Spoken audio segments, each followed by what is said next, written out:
for the Thursday, the 16th of November. I think, right? Thanks everybody for coming in. First up, engineering. Morning, Janice. Good morning, how are you? Good, good. How about you? Good, good.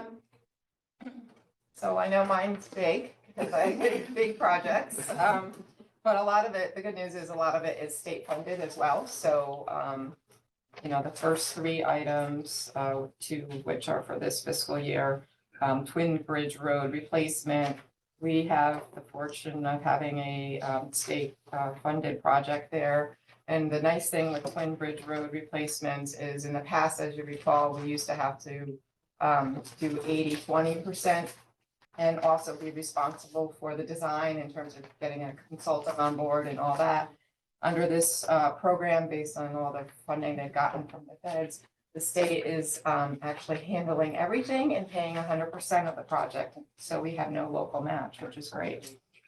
So that project, I checked in with them a few weeks ago to see where it's at. It hasn't really kicked off yet, but we have sent out notices to all the abutters and the neighborhood and published notifications as required that the project is getting underway. So I hope to see some progress there.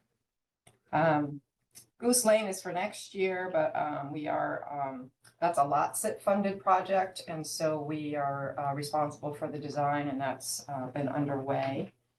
We have no, it's on the list for COG, but we haven't submitted our application yet to the state to get a commitment to fund on that. Falcon Road, as you know, that we've lost that road, the seawall and parts of the road a couple times now in the past few years. That's also a lot SIP funded project. We were hoping to get monies from the bond authorization, for which we did get funding for the dam at Quantapug, but it only included the funding for the dam at Quantapug. So now we're back to the lot SIP funding.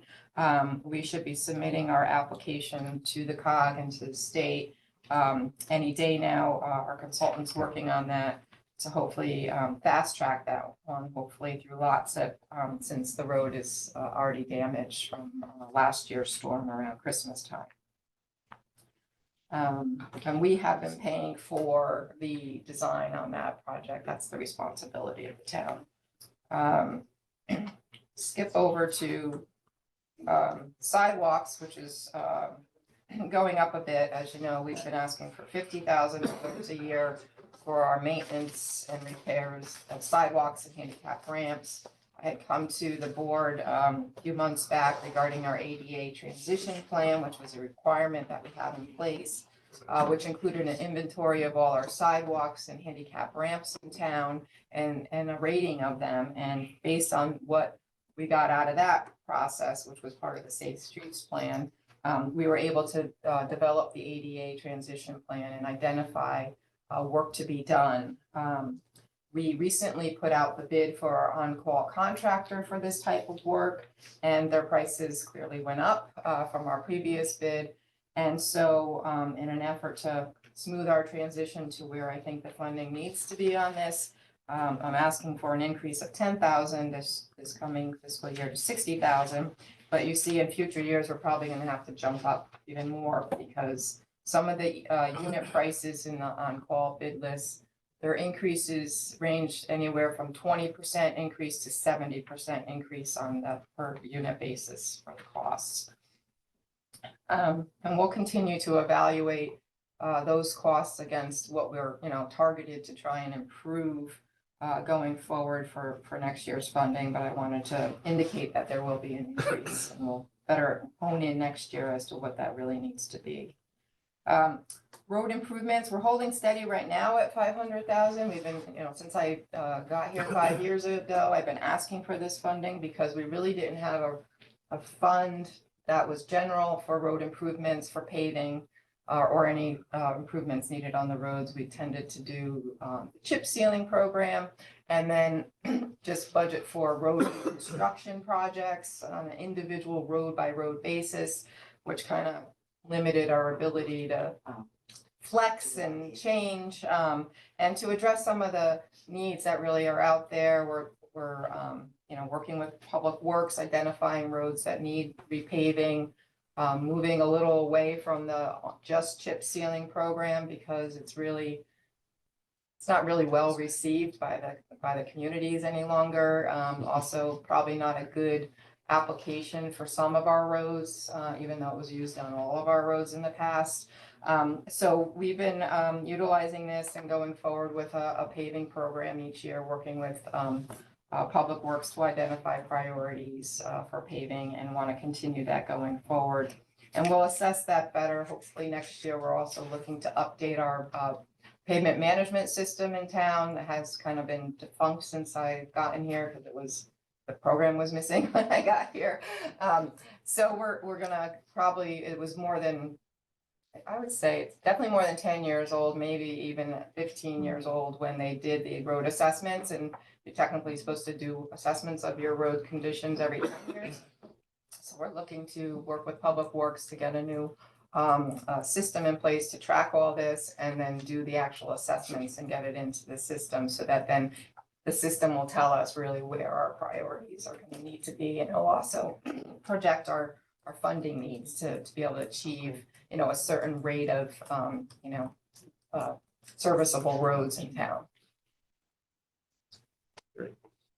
Questions on any of those or future year ones that you want me to cover? Yeah, no, just to remind everybody, the $500,000 per year is covered on bond funding. 2 years were approved last year under at referendum, budget referendum time, if I'm not mistaken. Okay. So I know Bullard Drive and Nut Plains are a year or two out, but what exactly is the Bullard Drive extension? Bullard Drive dates back to the early 2000s, actually, and it's a plan to extend the roadway that accesses Baldwin Middle School off of Long Hill Road to connect it over to Route 77 to make an east-west connection there.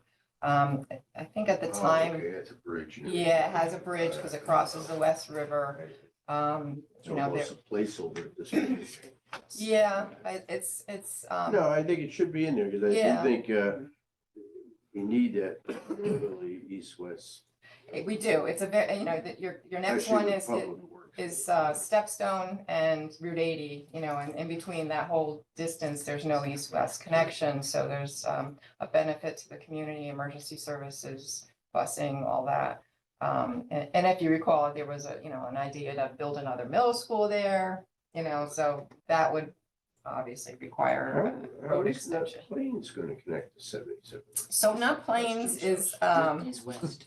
Oh, but that, yeah. they sold that property. You can't do that anymore. yeah, you can. Well, I think what we may want to consider there is if we can't make it a roadway connection, we may want to make it some sort of pedestrian, multi-use connection.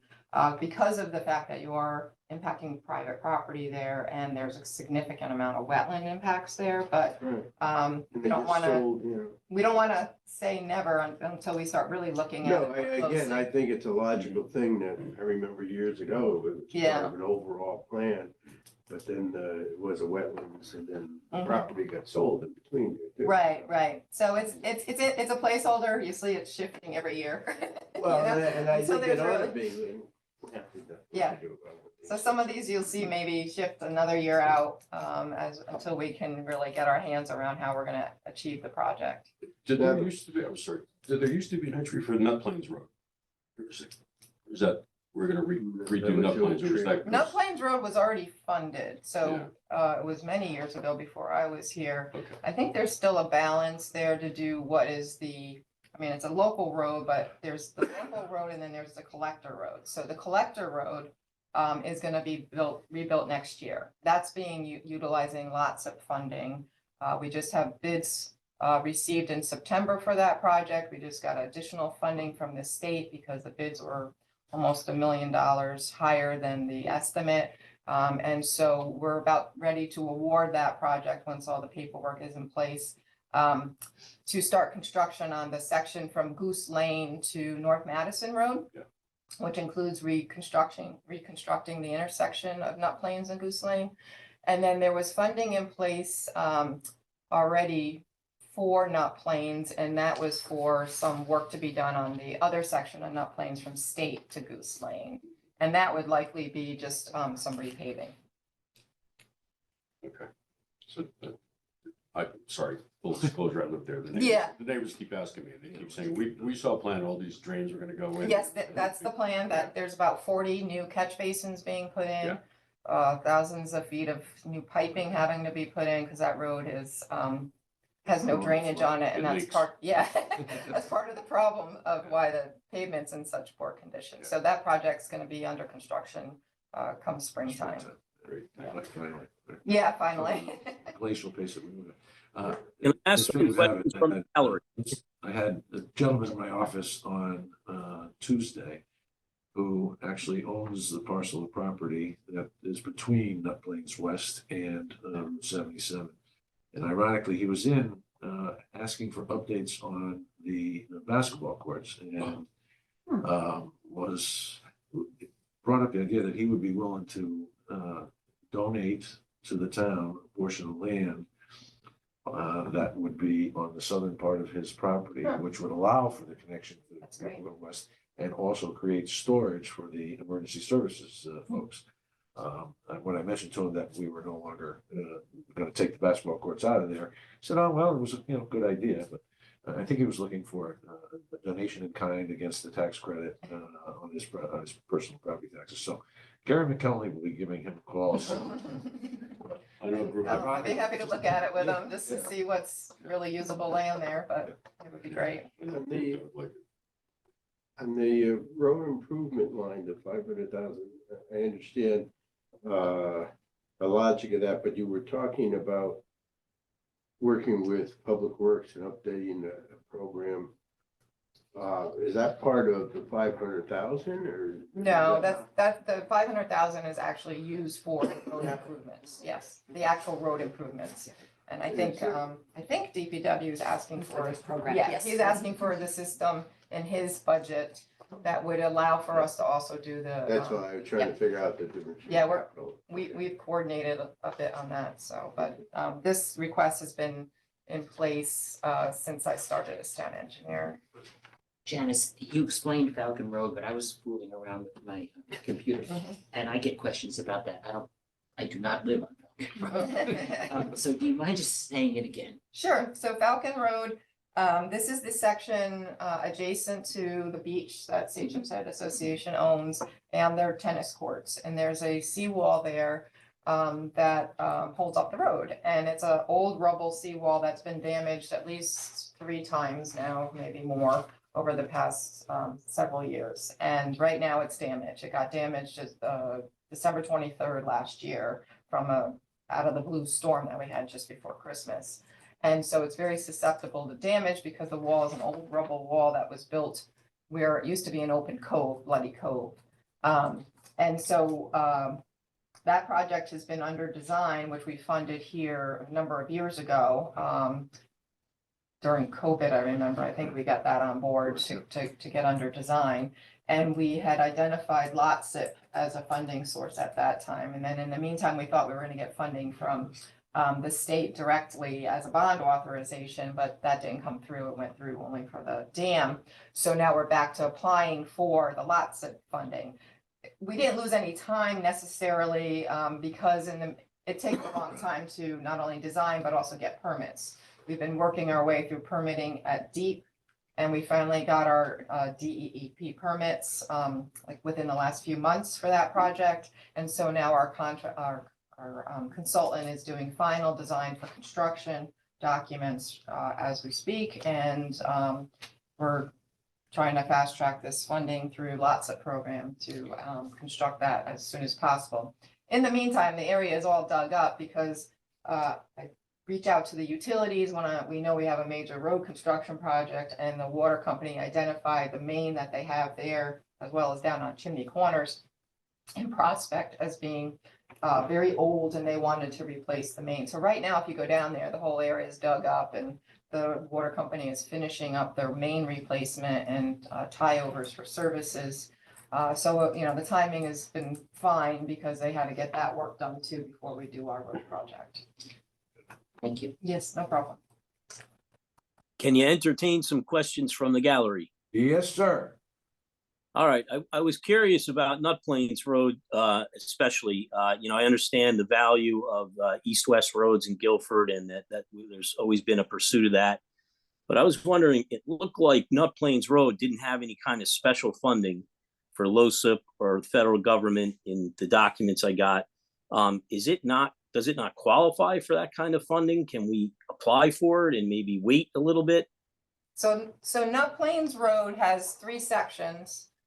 Only one qualifies for state funding because it's considered a collector road, which is the one we're gonna be reconstructing next year, which is from Goose Lane to North Madison Road.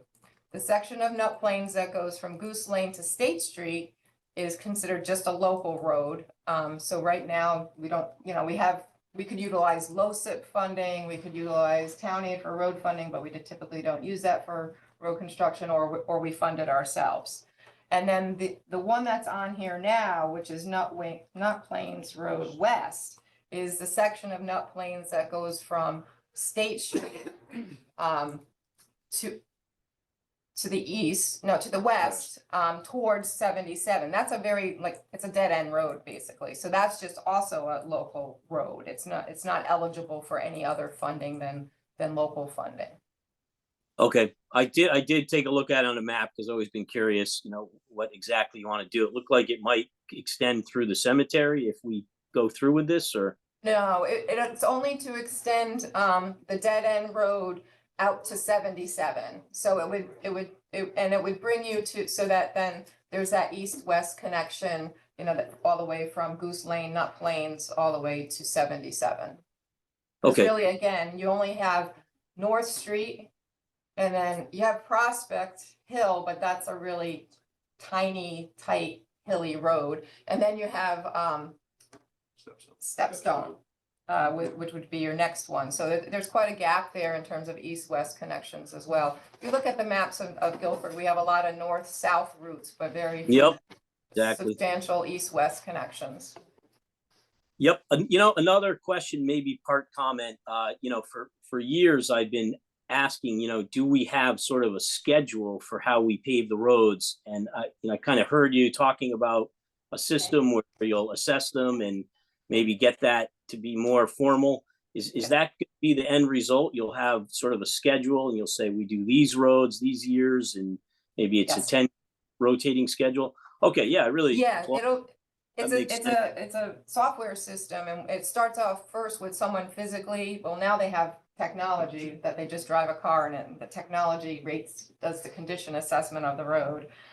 Sometimes they could even use just aerial photos and things like that, but back in the day, you used to have to drive around and, use a special chart to figure out what the condition assessment of the road was and rate it. And then you put it in this system so that then the system will then prioritize, roads that need what they need. Sometimes you don't want to pave it. Maybe you can just do some other treatment to it, like a chip seal, or there's all sorts of other types of pavement options out there now to put it in a condition that's serviceable, a better service, and based on, daily traffic and things like that. So you want to obviously prioritize your higher used roads for improvements, especially if they're in poor condition.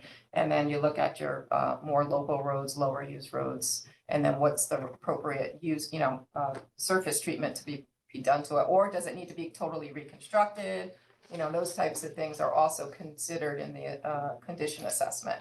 And the town did have this software system, or a software system, that was originally paid for by the COG about 10-15 years ago. The COG did it for all its member towns, but they had no monies allocated afterwards to maintain the system.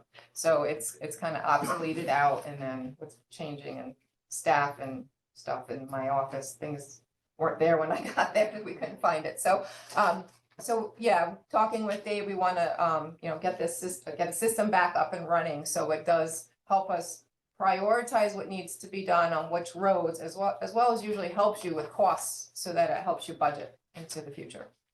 Yeah, I applaud this. I think it'll help us smooth out the costs and, Right. keep awareness up of what the schedule is to get everybody's roads fixed, not just some of the same ones that get hit again and again.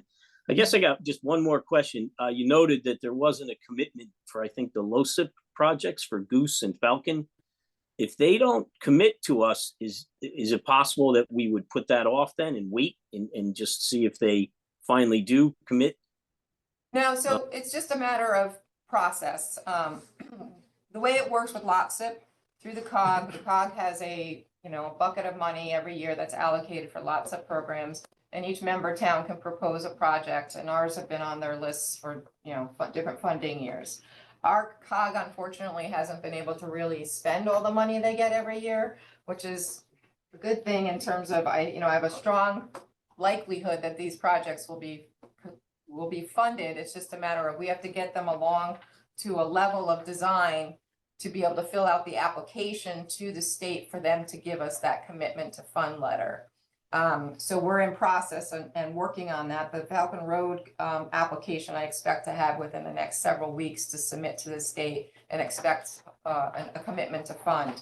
Another example was our Nut Plains Road project, which is a LOTSIP program, which we had gotten a commitment to fund a number of years ago. But when we bid it, the prices were significantly more, and still they were able to find an extra $1 million because our program has a lot of excess funding in it right now. So that's, I'm not too worried about them not having the money for us for these projects, because they're collector roads that qualify for that funding.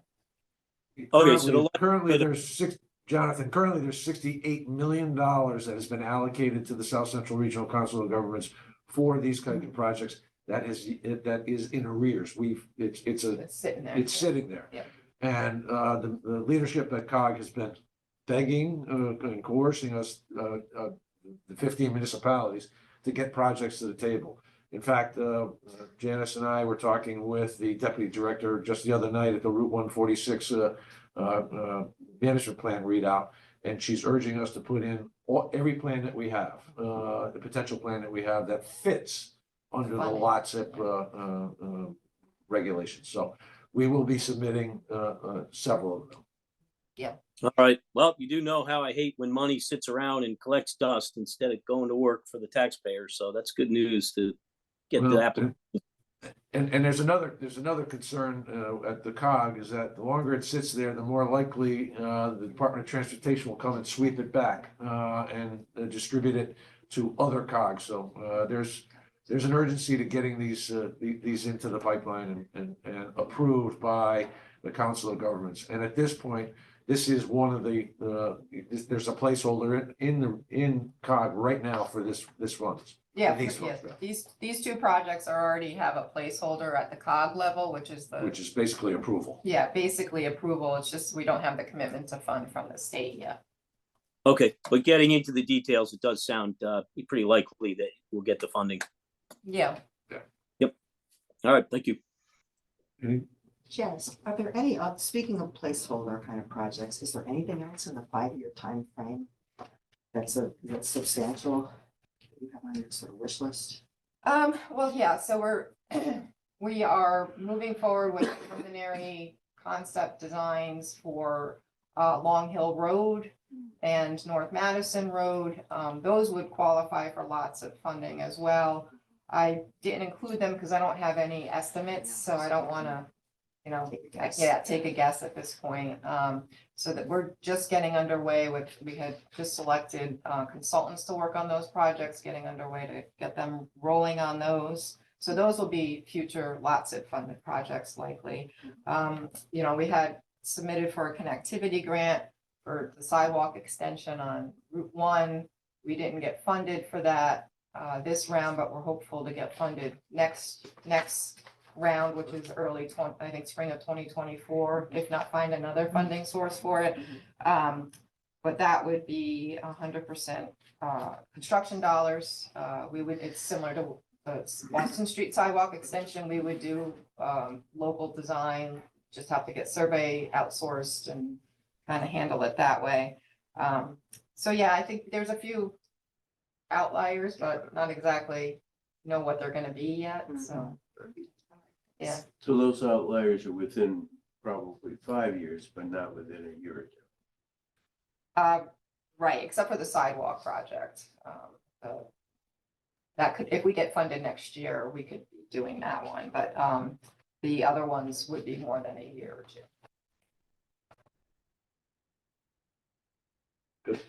Anything further? No, Janice, thank you very much. No problem, thank you. Thank you. Next up, planning and zoning. Good morning, Ann.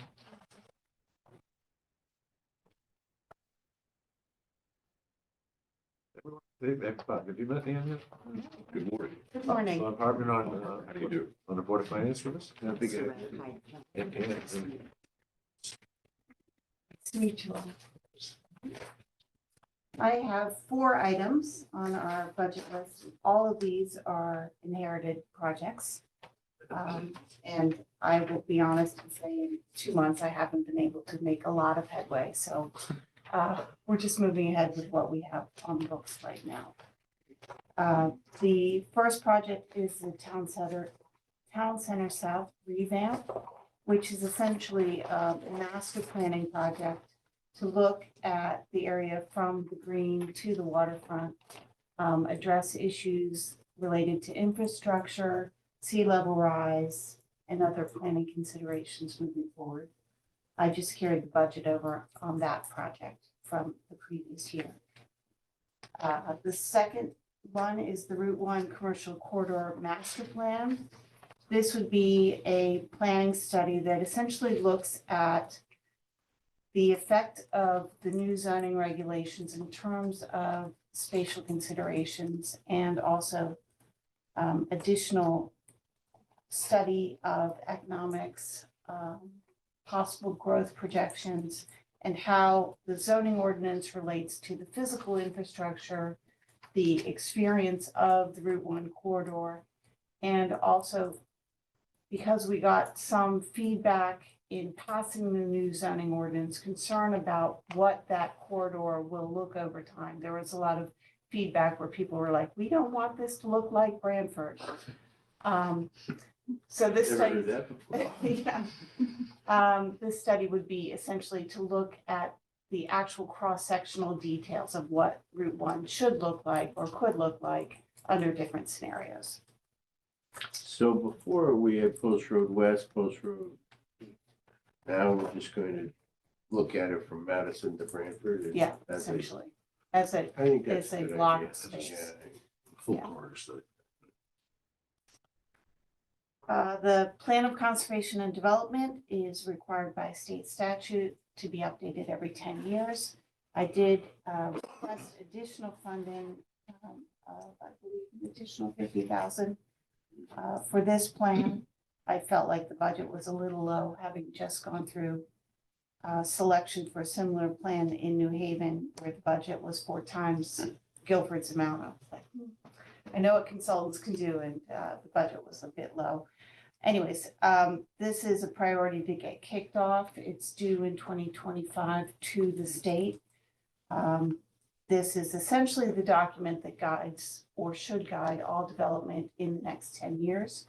So we look at things like natural resources, economics, development patterns, affordable housing. And this is a kind of the global document that is supposed to guide our vision. So the reason for the extra ask is really, it needs to be a very robust public engagement Do you think, piece. you know, if we're going to use the same consultants or what? So I know the last cycle, it was substantial. And the change was that it had action plans where it actually was supposed to spell out particular actions for particular areas in town Mhm. and departments in town. But my question is, do you think, and I know it's early, you haven't even picked a consultant at this point in time, I'm assuming, but I think a look back, because we did spend a lot of time in the last one. Mhm. There was a lot of public input. And I just think there should be some connection to what worked and what didn't work in the last one. And be a large consideration going forward of where we're going. And obviously, I think it's really got to be either coordinated with the Route 1 plan, or I don't know if it should be before or after, but it's certainly Route 1 because it's such a backbone of the town. I know it's not the only thing plan of conservation development should include, but it should, grow out of that, I would think. Yeah, As far as the economic side of planning, I know there's many other parts of it. I think what you would look at, the POCD is more like a master plan document. It's an For the entire town. inventory of the entire town. Right. What are our priorities? What are our, where do we need to focus our energies? And then something like the Route 1 corridor study is just a bite of that chunk that goes into much more granular detail. We have not picked a consultant for the POCD. I would expect to go out to a competitive RFP process on that. But I think, in my experience, what happens is that towns do these POCDs and then they sit on the shelf.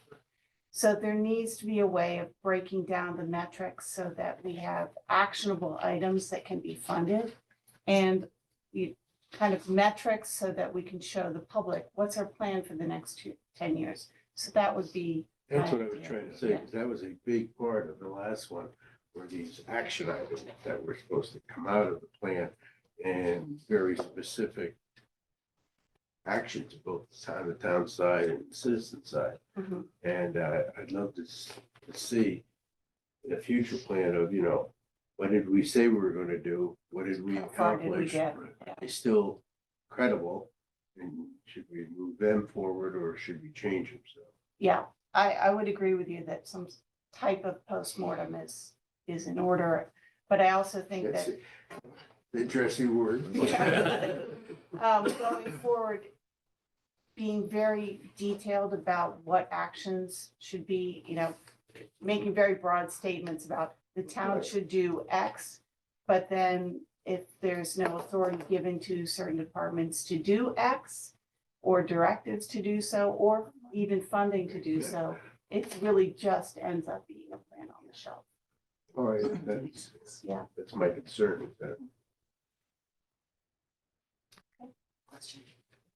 Questions? No. Okay. I Go was ahead. going to ask, maybe hard to answer after 2 months, but Yeah. do you have the bandwidth in your office to handle No, all these projects at No, one it's time? just me right now. right now. I have no CEO and my admin's on medical leave, so all I'm doing all day long is reviewing permits. I'm not, and answering phone calls, that's it. So, Although we have just engaged a consultant, so yeah. some work, similar to what we did with Taiki, when we had the break in service gaps in the previous. So as soon as I get some staff on board, we can start making some headway, but right now I'm literally treading water, so. The fourth item is licensing so that we can get the department on board with ArcGIS Pro and Arc Online. Yeah, we'll probably do that until you. I already have a note. Yep, Yeah. we have a couple things on here, but Yeah. Just a quick question. Some of these items are not new from planning and zoning. None of them are new. And I believe last year we allocated bond funding for most of those. So if I'm looking at reading it right, the net incremental would be the additional 50,000 that you're asking for, yes, over and above what we had already approved last year. Got it. we put the money aside in fund balance. If I balance, that's what I thought. Yeah. This might be it. I know, just barely got your feet under the table, but there's this great loaded term there. You said that at the beginning, the new spatial considerations. What to you is going to be the biggest factor there? On Route 1? Yeah. It's interesting, and I could go on and on all day as I think about this. The zoning ordinance, when enacted on the ground, requires certain setbacks for certain things, and also requires, say, landscaping along Route 1. Once you enact an ordinance, the only effect it can have is into the future. So you can't really change what's already there. So The challenge along Route 1 is how do we create cohesion among a corridor that's already been Established. 60% developed, I would say? And is it the desire of the town to have a end-to-end commercial corridor? Or should there be nodes and breaks in between? What is the spatial nature of those breaks? Should it be commercial and then conservation and then residential, then commercial again? I don't have an answer for that, but all of these things. But this is at the base of your push to get public, to go out to the public. Yes, Yeah. yes. I think one of the examples of that is we now require the development on Route 1, particularly on the west side, to put sidewalks in, Right, but they don't connect to anything right. because we can't enforce and make existing property owners put the sidewalks in to make it work. So those are the kind of challenges. Right. Yeah, but that works. I guess we had that in, the sidewalk issue has been part of development for a long time. And I know on the west side, that has worked. I mean, But but I noticed like the new Dunkin' Donuts. That's got the this point I was piece of just gonna- sidewalk Yeah. in the middle of nowhere on the wrong side of the road. yeah, Right. well, So there's the question of, you save these little pieces, say sidewalks, that it's incremental. It's going to take a certain amount of time, or at a certain point, the town can step in and say, we are going to fund all the missing teeth pieces, right? along that area. But things like that, yes. Big time. Anything further? Yeah, thank you very much. Thank you. See, it wasn't that painful for us. Well, next time. Yeah, operating budget time. Yeah. All right. Assessor's office. Becky, good morning. Good morning. Morning. How's everybody? Good. Thank you. Okay. I know everyone loves to see that reval line item. And we have two upcoming. Those are kind of self-explanatory. The Office of Policy and Management set a new schedule. And we kind of got hit pretty hard. It used to be every 5 years. And we had our last one in 2022, so it should have been 5 years from then, but we got 2026 and 2029. And when I looked through the schedule, there were very few towns like us that had that The compressed. sort of all. Why? So they're trying to regionalize. I think it's mostly because there's so few reval companies, they're trying to get them to be in one area at a time. They say it's gonna cost less, but I'm not convinced of that. And Matt had tried to say this is a cost burden on the town. 3 years, 3 times in a row. I mean, there's concern with appeals that 2026 to 29, will we be finished with an appeal before we actually then have to reevaluate it again? Are And both of those required to be full revals or not No. just statistical ones? Oh, They alternate I mean- every other year. yes, we don't have to do a full, but not too many towns do an actual full inspection anymore because it's just, it's not cost effective and you can't get into every house, you can't, it's just very difficult to do that in this time. Yeah, we're now on the schedule. We'll do 3 revals in 7 years. Or It's- 8 yeah, years, it's a lot. to 29. Normally you would do it every 5. So we are one of the more disadvantaged communities in the state related to the rescheduling. So, Yes, and I did, as Becky mentioned, I did try to work through CCM to see if there was relief from that through the legislation, but there is not.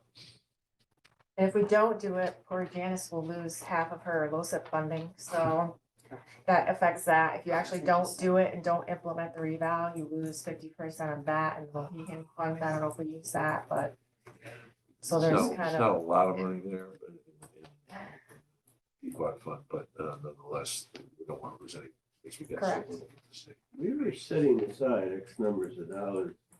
per year. I said, yeah, I said I probably don't have that from, We used to and budget 50,000 in the budget every year. We stopped doing that a few years ago. We've been setting aside money in fund balance instead. So what do we So, currently have? I don't have that in front No, of me, I'm we sorry. can work towards that once we. Well, I'm just concerned that there's no balance at this point because of this. Yeah. Is it, yes, there isn't. Probably, but we've only anticipated one, so.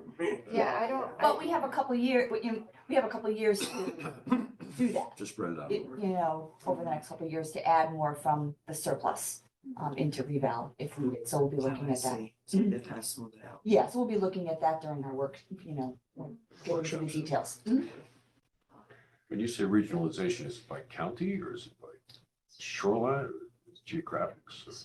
I believe it's by county, you know, geographically, yes, you know, like I said, so that all the reval companies can be in the same spot, because if they have to send, you know, one to one corner of the state and one to another corner of the state, and they're stretched thin as it is. You know, they're having trouble getting people to do the inspections, to do all of the groundwork. You know, even with our reval, there was quite a bit of turnover with the staffing.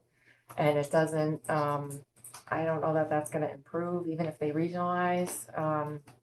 I don't think the cost is gonna go down. It went up from 2022 from 2017 to 2022, it went up 35%. So I did about 7% a year increase for the next, you know, over those two revals. So they haven't given us you know, the cost is gonna go down, and honestly, I don't think that's gonna happen. But I don't know, maybe we can appeal to OPM again or something and say this is a lot for the town to sustain in such a short period of time that we weren't expecting. So, the next item is the camera conversion. I would like you to consider that our system that we're using now to value things is, I believe, not where it should be. I believe it's hard for the public to understand on their field card, their property assessments. We lost some bids on the revals because they wouldn't use that system. Like I said, I think it's easier for the public to understand rather than having to explain, even for parcels, a base lot plus an adjustment. And this is what your land item is gonna be. It's all laid out in this vision system, which you have the packet for. It's much easier for the public to understand. And it's an easier system to use. I believe the valuation methodology is better. So that's why I'm asking to convert the system that we have. Consider that. So this is for the conversion. Would the annual charges be comparable going forward with the new system? Yes, to the one we have. Yes. So there's not really gonna be any savings, it's just a more updated system. I think there might be some savings, and I believe we will have better support. We pay for support now, quite a bit of money, and took me 38 minutes on hold yesterday to get a 2-minute update from the program that we currently have. And we're paying, I think, $7,000 in support, which I don't feel we're getting. Takes days for them to get back to me on anything during grand list signing time, which is So this obviously this is a crucial. Completely different company then? Yes, Vision Government Solutions, which I actually worked The with. Majority of towns in Connecticut, they use the new system or the old? A lot of towns do use Vision, yes. And like I said, we lost some bids because of trying to do a reval with the system that we have. It was hard to do this past reval to get the database switched. And it was the company that we had that didn't know how to do it. And it's their own system. That was not a great start. And you So- said in a past position that you worked with the Yes. vision Yep. system? It's much, I think the support is better, but like I said, the public, when you look at the field card, it's so much easier to understand. We had such a difficult time with, especially with this reval, because the values went up so much, trying to help the public understand what they were looking at. Like I said, if you have a base lot for your, that's how they do the reval, the base lot, and then you have an adjustment. I mean, you say, what's that adjustment? You have to explain that it's the whole methodology, which is complicated for people to understand. And Vision presents it in a way that's far easier to understand to the public. More appraisal companies use that Yes, as the baseline system. yes, and it's an easier, we got a request from OPM for another report. It took us 2 days to accomplish that, and for Vision with our readout company, it took them an hour to get that done with another town. So just something to consider. Well, I would maybe I should assume that with a more efficient system underlying the process, that we may be able to get more competitive pricing, because it's not gonna, the reval company is gonna, without Vision, has to spend significantly more time doing their job. Correct. So there is the opportunity that there may be. And if you look at the bid, we usually do the option 2. I don't know if you have the old bidding from this past reval, where our company, the option was $180,000 more than what we chose for the same type of option. It was we chose Munival for $300,000. Another bidder was $324,000, and our service was $480,000. The same type of Service. of reval with the data mailers. Interesting, that a company would exist that people don't use. I mean, it sounds like it's not just an outdated system, it's an ineffective system. I think people are comfortable with it. Some towns are comfortable with it. It also is, Change is and hard. it's the administrative program. So there's the CAMA system, there's evaluation system, and there's the administrative side. And they do the administrative side, and they do it for most of the towns in Connecticut because they're almost the only one. So it's kind of, I think that's a little bit of it too. I could look this up, but what, off the top of your head, a town that uses Vision? Old Sabre, that's the one I used, I had at my last position. So. I'm It's familiar very with it. popular. If you look up anything, you go into the Vision. Mm. Yeah. See Vision come up a lot for a lot of towns. Anything further? I got a question about, Yeah, I'm trying to get those really cheap, so. Jonathan, what do you got? yeah, I just have a kind of an odd question, and I may be off because my memory's so bad, but when we have issues like this where we think we want a better software package, for whatever reasons that benefit us, can we use money that we set aside, I think, for a technology fund?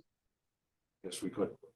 We always look at that, Jonathan, before we move forward with the capital proposal. The selectmen look at all of those fundings, and we make recommendations to use funds All right, like just- technology. Yes, Yeah, absolutely.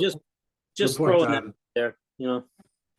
there, Similar to the money we have set aside for reval and planning and all of those items. Anything else? She does have 4 filing cabinets on her Which- capital plan. That's my fault. Office It- we're- equipment? I told her to leave it there. She does. I'm gonna try and get them cheaper than Does that. have the need so. for that, but you'll see that come up again in operating. Thank you. Thank you, Betty. Thanks. All right, Health Department, Sonia, run it up. Hello, Good morning. good morning. I'm gonna be the easiest one, I think. My department is just asking for a car. It's a standard request. We have a truck. The truck is great. We thank you guys so much for that. The thing is, though, we don't want a truck this time. We have to do a lot of inspections. The last thing you want to do is bring a big white, town car into a restaurant establishment that's gonna, get on. So we use our own cars Just right now, having which is fine. Exactly. Well, we could, yeah, exactly. The truck was definitely essential in the beginning because of all the building that's been being done. We don't want to get nails in our cars. We've been using our cars. We still are, but the sanitarians do go out 3 or 4 times a day. It's not like they go out once a week or twice a week. It's like 3 or 4 times a day. So it would be cost effective. That's it. That's it. I'm going to make the request that if this is approved, that we consider a hybrid or an electric vehicle. Absolutely. Because by the time this vehicle shows up, there'll be 4 charging stations in the parking lot here. So I would strongly urge that we, and one of the things we need to be aware of is the lead time on delivery of these vehicles. Right? Yeah. So how many folks would be using this? Between the sanitarians, the 2 sanitarians and myself, and depending on what's going forward with the WPCC, that would probably be in the mix later on from now. Questions? I was just curious, don't you sometimes need a truck to get up into certain areas that aren't developed and have dirt roads or even just, a lot with material being moved around? You're exactly correct. We actually got that a couple years ago from you guys, and it has been just a change. It's a big change. We don't get like nails in our cars anymore, and it is rough terrain. It is. So we have one, and that's what we need. So they already have a truck, Jonathan, that we gave them a couple years ago. Yeah, so I'm a little confused, but you prefer a car?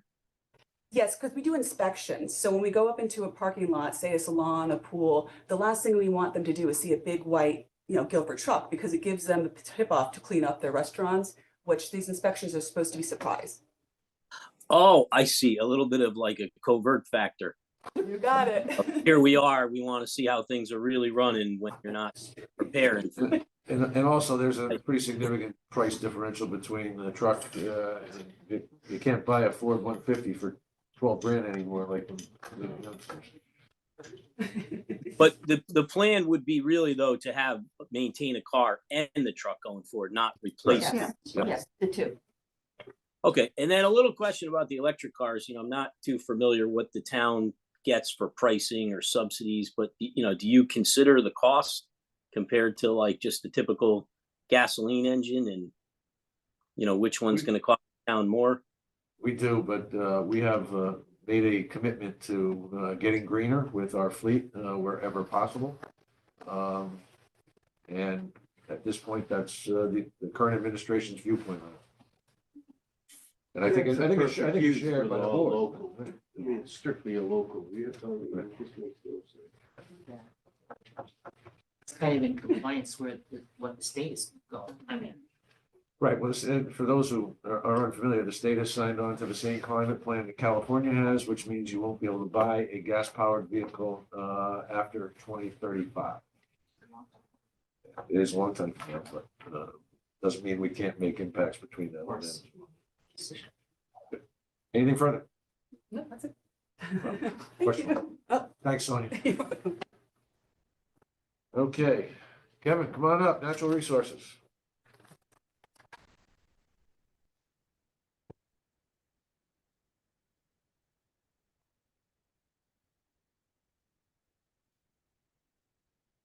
So natural resources, we have similar items from last year, which are coming closer. The first on the top of the list there is the storage building we're looking to have constructed. As part of all this relocation of lots of moving out of Boston Street facility there. That's our main hub for natural resources for our equipment storage. We have a tractor with all the attachments with it and other supplies kept there. Want this building to kind of be a centrally located place that Public Works is looking at. We're looking at Public Works up on Route 80 and Long Hill Road, but that's not really close for my guys to work efficiently. So we're looking at a facility potentially at the brush and leaf facility to house this. I changed up the budget this year a little bit from last year. I put in for the upcoming 2026 year, so a year from upcoming budget of $20,000 for some engineering and architectural services to kind of help smooth out the price. We'll have to do some sort of site planning where it goes and come up with some RFP for contractor to get on the construction there. So I figured a phase of budget there to have a professional help with developing those documents. So that'll be working at 2 years out for that.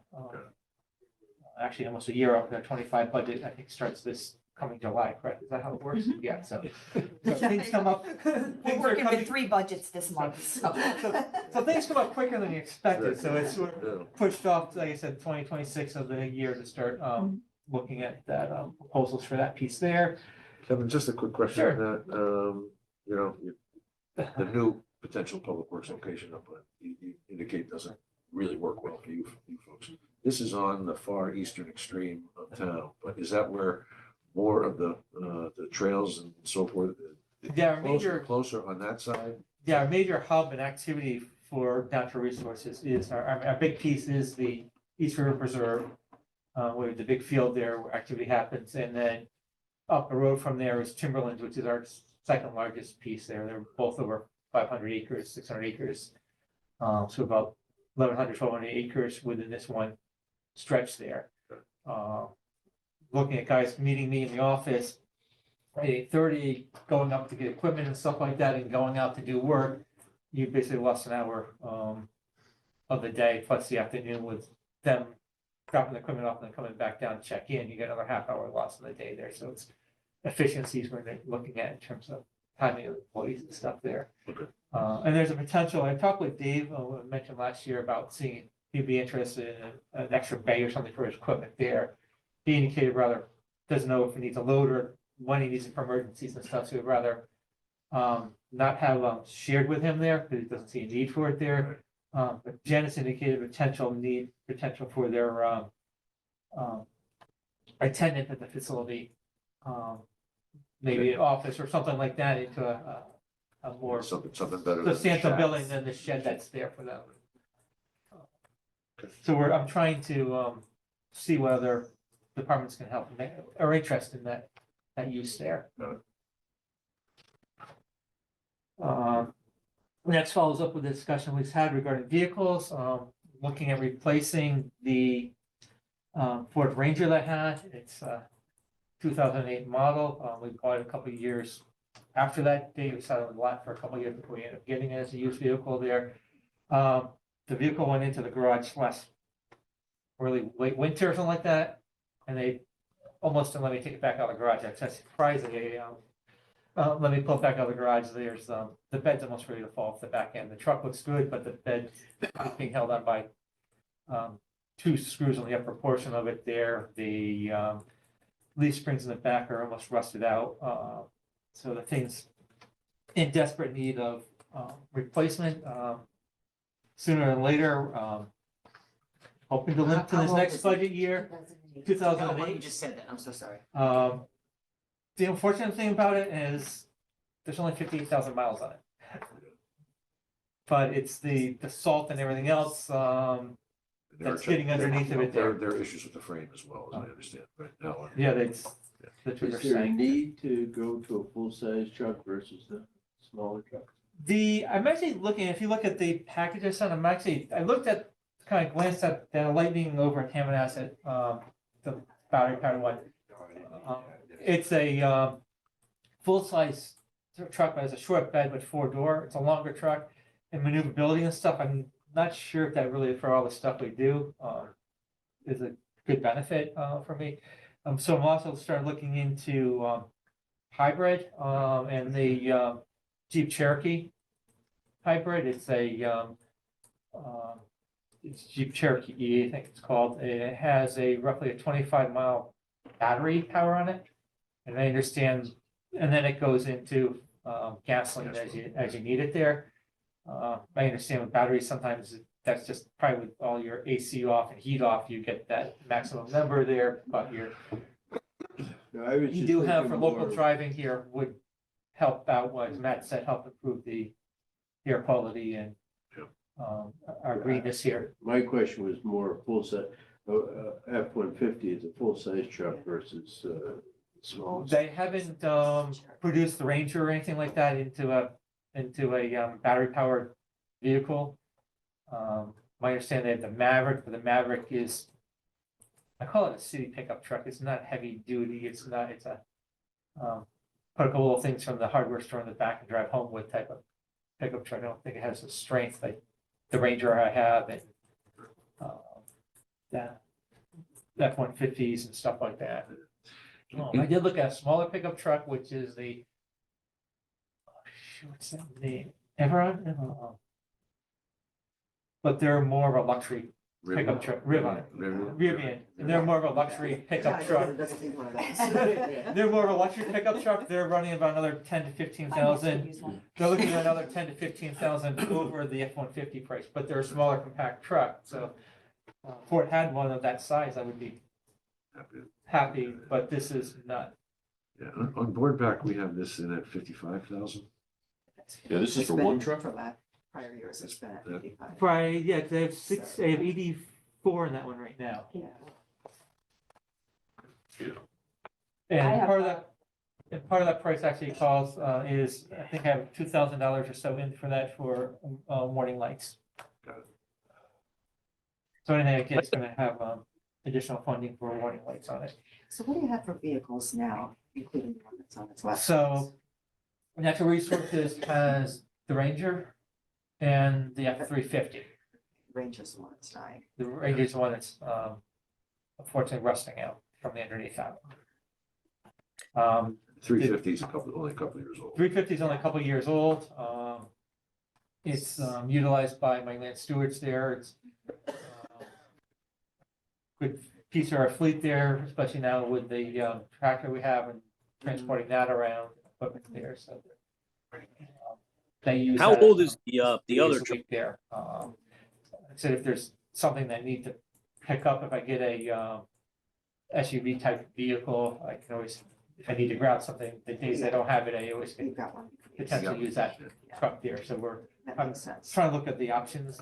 Yeah. There and trying to look at hybrids, How old is battery the, stuff there, but SUV would be more, Jonathan, I'll get you in a second, John. SUV would be more popular, easier, especially a little bit larger SUV, because there's space for me to, put the seat down inside, shovels and clippers and everything else that I carry around with me, Good.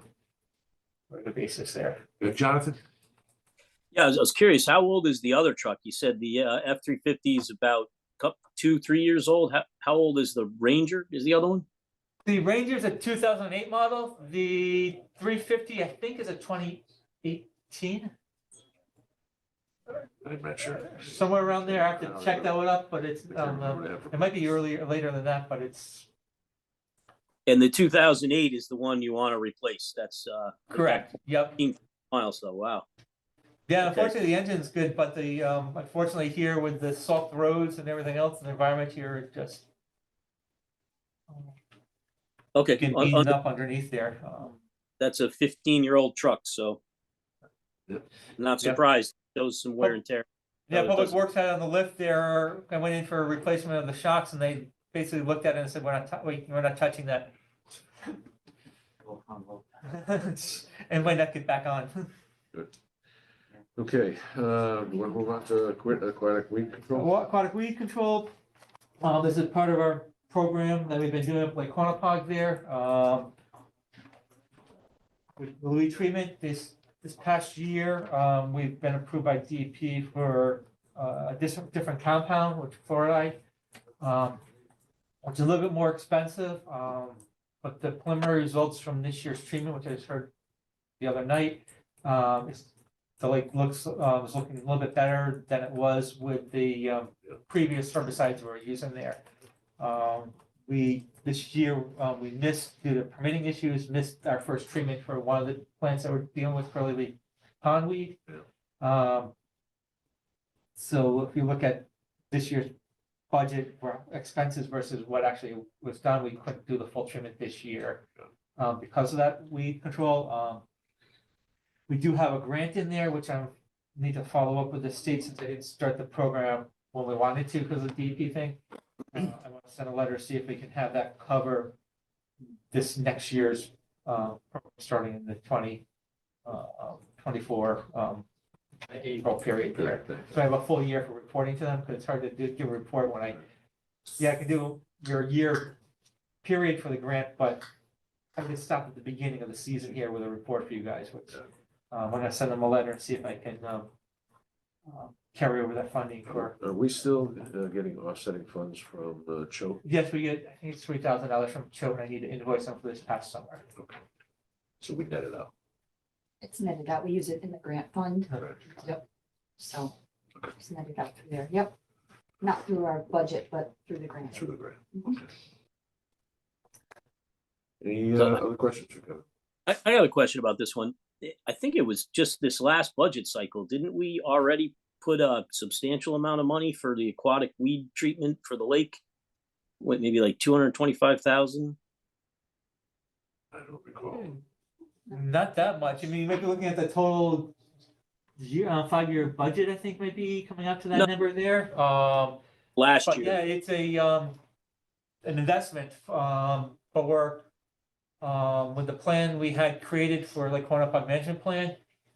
If this compound works properly, we're hoping to reduce the, spending as we actually get control of the weeds, in the lake there. So, we brought a consultant on, last year who was helping us, oversee these treatments and the lake management there. And he's had, good, results in other lakes he's been managing in terms of reducing the, invasives there. And we're hoping we can do the same thing, which is gonna help reduce the cost for treatments there. okay, I mean, my memory's bad, but I just, I thought we had already put some money into the aquatic weed treatment from last year's budget. So I was just a little surprised looking at this line item that we're looking for another about 460,000 over the next 4 years. No, I, That's not all for weed control. That's its total budget, 400. sorry, 235. I read the line Yeah. below. This is a project, Jonathan, that we've been doing for many years. It used to be handled by Park and Rec, and the last Yeah. few years has now been handled by Kevin's department. And we said, we've been, as I indicated, we've been going after grants for it, and we'll continue going after state grants which come out for, the lake treatments that they have. All right, I just recall some kind of expenditure last year for it. And then I am curious too, is it never ending then? This is just no end point? We're hoping it's gonna go down in the amount we do there, but it's like, Park and Rec would maintaining a ball field and stuff, the amount of time and effort to go into maintain the lawn there and the golf course and maintaining the nice greens. There is investment for the thousands of users of that lake there. Fishermen, the high understands a very important trophy fishing lake there. Show in the high school row up there with the weeds in there, it actually prevented them from getting to sections of the lake for their rowing and competitions up there. So it's kayaking. It's a very popular recreational area of our town. Jonathan, you bring up a good point, and it's one I had raised with the Friends of Lake Quantico and also with Kevin. Are we just fighting Mother Nature here? Is that lake becoming what it wants to become? And we are trying to stem the tide in order to preserve the recreational nature of that facility. So I had struggled with that as well, but I eventually came to the conclusion that this is an asset at the town would like to be able to maintain for as long as we can. And if we can mitigate and then the damage and basically stop the damage, we may be able to back off on the program over time. I'm not convinced that will happen. I'm pretty much sure we're going to be fighting this for as long as people want to still use that lake. One of the things that I think we need to probably do, Kevin, is get together with our state delegation, Vin Candelora and Christine Cohen, because there's some confusion as to who really owns and manages the lake.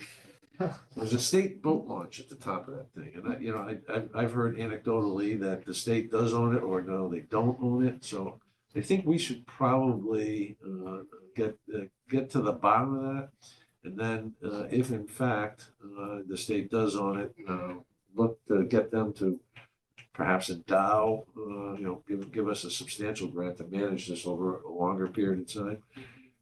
And it's also, I think you've told me this, part of the problem is that boat launch itself.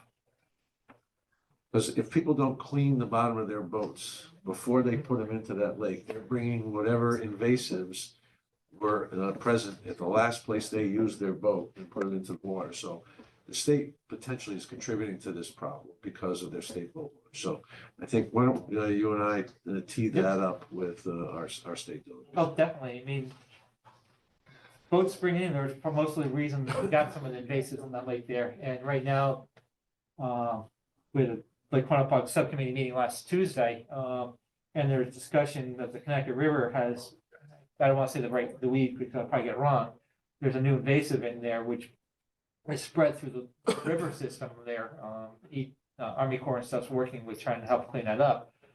But if a boat captures that weed, comes into Lake Quantico, we have a new infestation that we're dealing with from somebody coming in from the state boat launch. And the state doesn't have inspectors like other states. You go to Maine, New York, other states in the region where they have at the state boat ramps, inspectors making sure boats are clean going in and out and of the weeds, so you don't get these problems into the other lakes, which is now costing towns and states monies to clean up from something that could be done with a person watching over the boat ramps as boats coming out. I have a couple more questions. These weeds are we able to see them? Do I see them as what I would think is like lily pads? Is that the growth that we're trying to get rid of? Lily pads, there's naturally trying to maintain those, except for we're trying to maintain in the southern section, maintain a center channel down that southern section of the river or the lake. So we do treat some of those to allow kayaks and boats and stuff to get down to the southern side there, or else it gets really infested and the people really can't get in there, and we can't get in there to go after the other ones, which are a little bit submerged just below the surface. But we could provide you with a kind of some cut sheets of what these weeds look like, and if you're out there on a boat or a kayak, you can actually see what they are. Yep, I know this is your expertise. I don't actually even know what the weed looks like we're trying to get rid of. But I guess the other question is, when we try and get rid of it, is this like kind of like chemo? Are we putting in some bad stuff into the lake that might kill other vegetation or life in the lake? That's actually part of our review that we have when we go after our permits there. We have the Connecticut Agricultural Station, which actually does pre and post surveys of our treatment and provide us yearly reports on it. And when we go for reports, we actually have to provide information to Connecticut DEP, the Natural Diversity Database Review Group there. And they then circulate our application to different divisions, the biologists, the fisheries, the plant division of DEP, and they all then provide comments back on the proposed herbicides we're using in the lake. And from there, DEP then issues us a permit with conditions, or if a herbicide we're requesting is going to affect the fish population or something else, they may say, we're not going to use this. We recommend you use something else which is not as harmful. So that is all part of the DEP. What are they? Is it chloride, or what did you say they were using to treat it? Fluoridone, I think is the chemical. Sonar is actually the label name of it, and fluoridone, I think, is actually the trade ingredient there.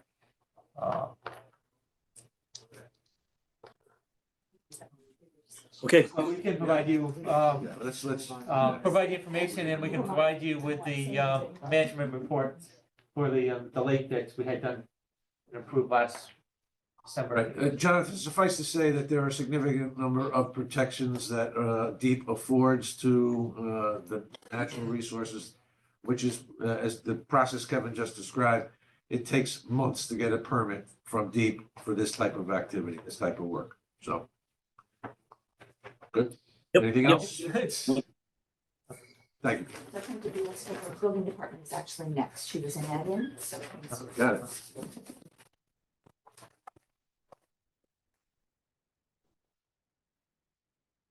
Thanks, Kevin. Yep. Good morning, Kim. Good morning, everyone. How are you today? I'm fine. How you doing? Great, thanks. Thank you everyone for coming. Appreciate it. I'm Thank you for Kimberly coming. Norman Rose. Norman Rose, I'm of the building department, and building official. And I'm here for two items, for the capital budget. One is for an hybrid vehicle or an all-electric vehicle, for the building department. This would be a second vehicle for the building department. We do have the truck, which is fantastic and being used. The second vehicle that I'm requesting is mainly for me to also do inspections and emergency inspections. I get calls from the fire department, from the police department, and if my truck is being used by an inspector, I'm not able to go. And with the inspectors, they have at least 8 to 10 inspections they do a day. And as we all know, Guilford is very large. You can go from one end to the other, and it could take quite a bit of time. Last week, 2 weeks ago, actually, we had a roof that was being done, and the person didn't ask for a roof to be done. They were in Guilford when they should have been in Milford. And I got a call from the police department actually regarding this, and I couldn't go out because again, the truck was out being used at the time. Last week, I got a call from the police department. I hope that person got a free roof. She didn't at the time, but she stopped him. I'm like, you should have never stopped. Just would have kept going. Say something. Free roof out of that one. And last week I got a call from the police department, and this time from the fire department actually, from Jim. And this time it was from a car that went into the toy store in Village Point. So, and again, I couldn't go out because the truck was the only vehicle we had for the building permit was being used at the time. So that is the reason why I'm stating it's quite essential for us to have a second vehicle for the building department for all the emergency calls, especially the ones I get on the weekends from most likely the fire department for various different things. Or they usually happen around 1, 2, 3 o'clock in the morning, of course. And so I usually got to go all the way to the town hall to get the vehicle, then go to the actual place because again, people feel more, coming at somebody's home at 2, 3 o'clock in the morning, having a town vehicle showing it's actually someone from the town versus me showing up with my regular car who may not know me. It may be like, who are you? So are you looking to use this car as your vehicle to have at home? Is that what you're saying for being in the middle of the night? That'd be fine. And, I thought that's what you were asking That's- for. that's- That's further. That's, because that's a whole nother discussion, but I Yeah. thought that's what you meant by instead No, of but I was having to just come all the saying, way yeah, here. Oh, okay. But All right. along those same lines, didn't we used to have, I'm not gonna call it a spare vehicle, but didn't we? Shared. Share. We have our inventory coming to a close, so we should have that information for you guys to look at. Oh, okay. Because to hear that you couldn't do something because you didn't have a vehicle, that concerns me. Well, obviously, one could always use your personal vehicle. Well, I have, Mileage, and I have that's- used my that's- personal that's what vehicle you do. for inspections and doing things like that. In fact, that's what the part-time building inspectors, we reimburse them for miles most of the time. Right, I have 2 that do the reimbursement, and one of the reasons why they use their vehicles because they are over a certain age and because of COVID and everything else, they feel a lot safer using their own vehicle than using something that's shared from others. Okay. Okay, so is there any questions regarding? How many of those emergency calls are you getting? Are you going to do this a lot? I get them sporadically. There's never, since Thanksgiving's coming up, I'm pretty sure I get a call during that time frame. It's usually holiday. Do you think you got maybe this year? This year so far, 2. Okay. And the second one is, asking for the capital budget is to purchase a drone for the building department for inspections. As we know, houses are getting larger and taller and higher, and we're not able to do and see the roofings and some of the decking that they're doing from the street roads. And one of the things that I'm having more issues with is the work quality of roofing being installed. And there's a lot of, within the warranty, there's a lot of holes or problems that were coming about years later. So this is a way for us to be able to actually be able to view the roof and be able to actually go around and take pictures of it to make sure things are actually being sealed like it's supposed to be with the drip edge and so on. For roofing. And also, oh, and also for, I get quite a lot of complaints. I know zoning does also. We were talking about it at our meeting on Tuesday regarding from neighbors who always want to be anonymous, but they know somebody's doing work. But for me in building, I'm not allowed to go on your property unless you have an open active permit. So I can only do like the postman or woman is go to your front door. I can leave a tag saying, please call my office that, I have a concern.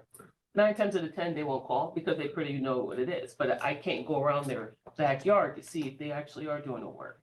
When I speak to the complainant person, to state, well, can I come on your property to see and take pictures to prove with the, oh no, that means I'm going to get involved and I don't want them to know that I did it. So at least with this drone, I would be able to go over and see what the work that's being done. I can take pictures.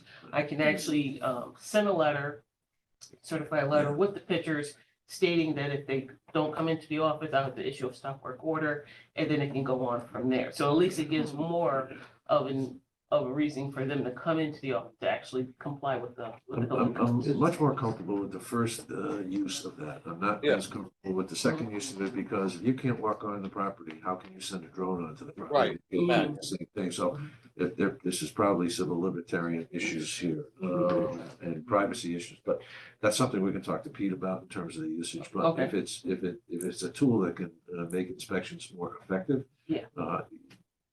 It's technology has given us the opportunity to do things better. We already have drones in town. The fire department has them, I believe, right? And by the way, there's a whole federal registration process with the drones that requires. So how often do you think you'd need a drone? And We get a lot of roofs. Okay. We have a lot of roofs. I probably issue in a week at least 5 to 6 roofs, Okay. probably a week. So we get quite a bit of roofs. Matt's point, Matt, I got a you don't question. just get a drone and go fly it. Right. And it is of no value having a drone without the programs. Mhm. Or the only reason I'm familiar is we just started doing it at another board that I'm on.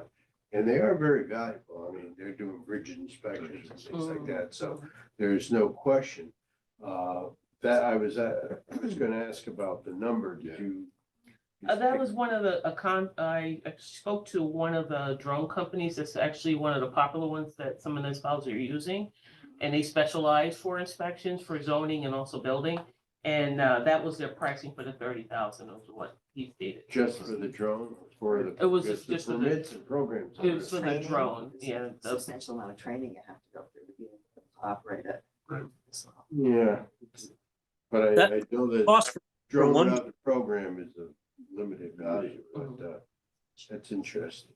But to your point, I do think that probably a shared one probably makes sense because I know like natural resources, it would be just, yeah, I can think of 100 uses for that.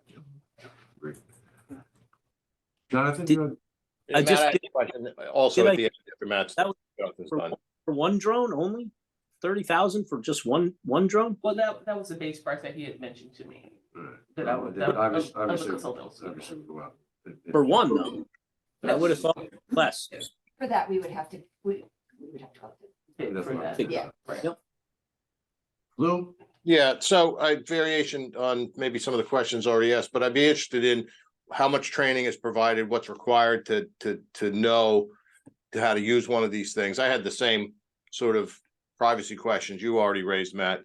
And these, and I'm sorry if this was the question Charles asked, I didn't quite hear it. Does this come with software? Do we save the information? If so, how do we save it? Does it become foilable? I mean, in order to sort of approach, and what did we do 20 years ago before drones? Presumably people had trucks with ladders and they went up and looked, right? I mean, are Right. we dealing with more today than we were at some We're previous? dealing with a lot more magical time? higher. What's more that? risk. It's a lot more, the housing is a lot more higher and it's more risk regarding having our employee go up there to do the roofing inspection. sort of curious about the houses being higher. I mean, Especially on the shoreline, because a lot of the times, because of the water and with Sandy and all the storms. So if you're gonna build, you gotta build higher to be above the flood line. So that's one of the reasons why. okay. Inspections is the ideal use of a drone. I mean, we've had, some demonstrations and using them with the water company. It's remarkable. Something that would take, lift equipment and all that kind of stuff in days, that does it in an hour better. Because it has everything it does is photographs. Yes. And I think there is the opportunity for shared usage. The assessor's office probably would find value in it as well. Definitely. Oh, in the wetland and marine and all that stuff. Zoning. I got a little bit of a follow-up question with a point Lou brought up. Do some of the inspectors do get on a ladder and check the roof sometimes, or is that something you're trying to stop? Well, right now, no, Doing- because we don't provide ladders. It has to be something that's provided by the contractor, and it has to be something that's stable. When the roof that was taken off, when they should have been in Milford and they were in Guilford, the inspector was gonna go up on the ladder, but the ladder was so unsafe, he did not go up on there. So, and we don't provide and carry out ladders with our trucks. If it's difficult to make a good inspection of a roof from the ground. Basically, we go by the minimum what the code states. So we go by to make sure it's actually sealed. We go by to make sure the drippage is round. We go by ceilings that we can see from the road. But again, like I stated, the houses are getting higher, taller. With everything like that, we're not able to actually view everything like we should, and that's the reason why I'm requesting the drone. Okay, yeah, interesting. Okay, thank you. All right, anything further? Thanks for. Kim, thank you. Thank you. Yeah, thanks for the new idea. Problem. Okay, next up, anybody need a break? A quick- Man, I gotta check out. That'll be my last one this morning. I gotta run downtown. Thanks, All right, everybody. Thank you. The fire chiefs are out at a conference or a training or something, so they are on Zoom. We're on Zoom. There you go. 5-minute break wouldn't be a bad idea. What's that, Jonathan? A small break wouldn't be a bad idea. Okay, let's do 5. Mike, can you follow behind? Got Mike, you wanna hop on? Mike Shove? You available? Good morning. Morning, Mike. Hang on, I'm just gonna switch my can you hear me now? Gotcha. All right, you got Charlie here too. Both of us are here. Hey, Charlie. Thanks for the virtual option. We're at a conference up in Rocky Hill today. Gotcha. All right, you ready? Yes, we are. All right, so for this year's capital, we'll start with the replacement of a staff vehicle. That's replacing a 2006 Ford Expedition. And that vehicle will go out of service, end of service life for this upcoming year. Thermal imaging cameras, this is the last of the 3 years. So we budgeted a total of 9 cameras and we did 3 per year. That'll be 3 cameras for this last year to replace all of our frontline all of our thermal imaging cameras. The defibrillator EKG monitors was a 5-year budget item. This is the 4th of the 5th lease to purchase year. So that 31,269 is the 4th year of the payment. Hazardous materials equipment is for our upkeep of our 10-year suits, boots, and gloves and meters plan for our hazardous materials response equipment. And then the technical rescue for the 10,000 is for our upkeep of our 10-year plan for ropes, hardware equipment for our rope and not just rope, but confined space and trench material. So all of our technical rescue programs for sustainment of 10-year expiring equipment. Great. Thanks, Mike. Mike, I've got a couple quick questions. Lifespan for thermal imaging cameras and defib and EKG monitors? So I'll do one at a time. So the thermal imaging cameras are about every, I'd say 8 to 10 years. about 10 years. As technology changes, there have been significant improvements since I call it generation 1, generation 2, generation 3 cameras. As technology enhances and the wear and tear on that lifespan of that equipment, it's about 8 to 10 years. And at some point, once it's a breakover cost versus repairing a camera and sending it out for repairs, of how much it's going to cost versus replacing it. Throughout, since we've maintained this program, or replacing them about every 8 to 10 years, it's been cost effective and efficient. How many cameras are we talking about? Cameras, how many thermal imaging cameras? Yeah. Total of 9. We've replaced 6 so far. So the front seat of every engine and rescue and ladder truck have these cameras. So that increases our visibility. So we can basically see in a zero visibility environment, be able to search for downed people or victims, and also be able to locate fire. So that's our eyes and ears, or the ability for us to see in zero visibility and fire. Got it. Any other questions? Yeah, Mike, I just wanted to ask, the motors, those are for the fireboat? Yes, those are for next year's budget, correct? 2026, that's a new, so that boat was from 2015. So those are about 10 years old this year. Next year, they'll be 10 years old by 2025. They're in the 2026 capital, but we got pricing. It's about $100,000 to replace the motors. That's our primary power plant. Obviously, we can't go anywhere without the motors, but it's about 10 years on the life cycle of those motors on the fireboat. Okay, yeah, I would think replace them before they're completely in trouble, right? And the boat's not working. Correct. Yeah, and we've been so far, knock on wood, very fortunate.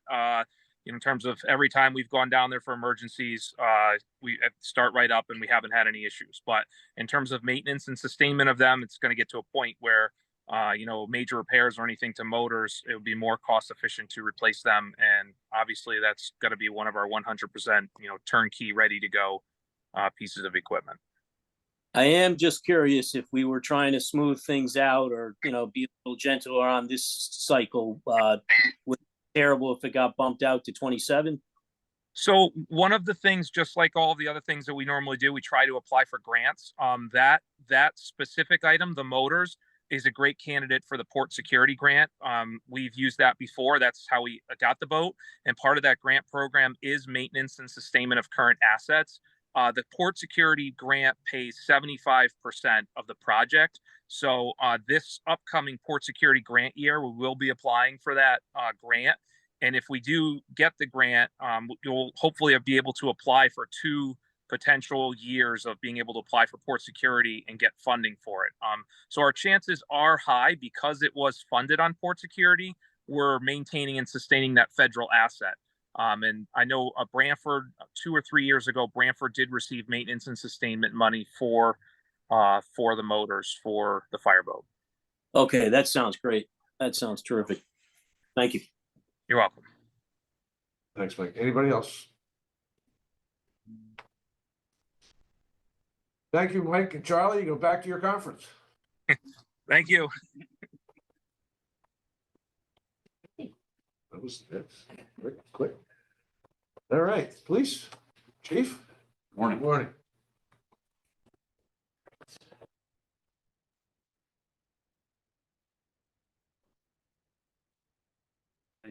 Chairs that fit my duty belt. Sorry. We did it just for you.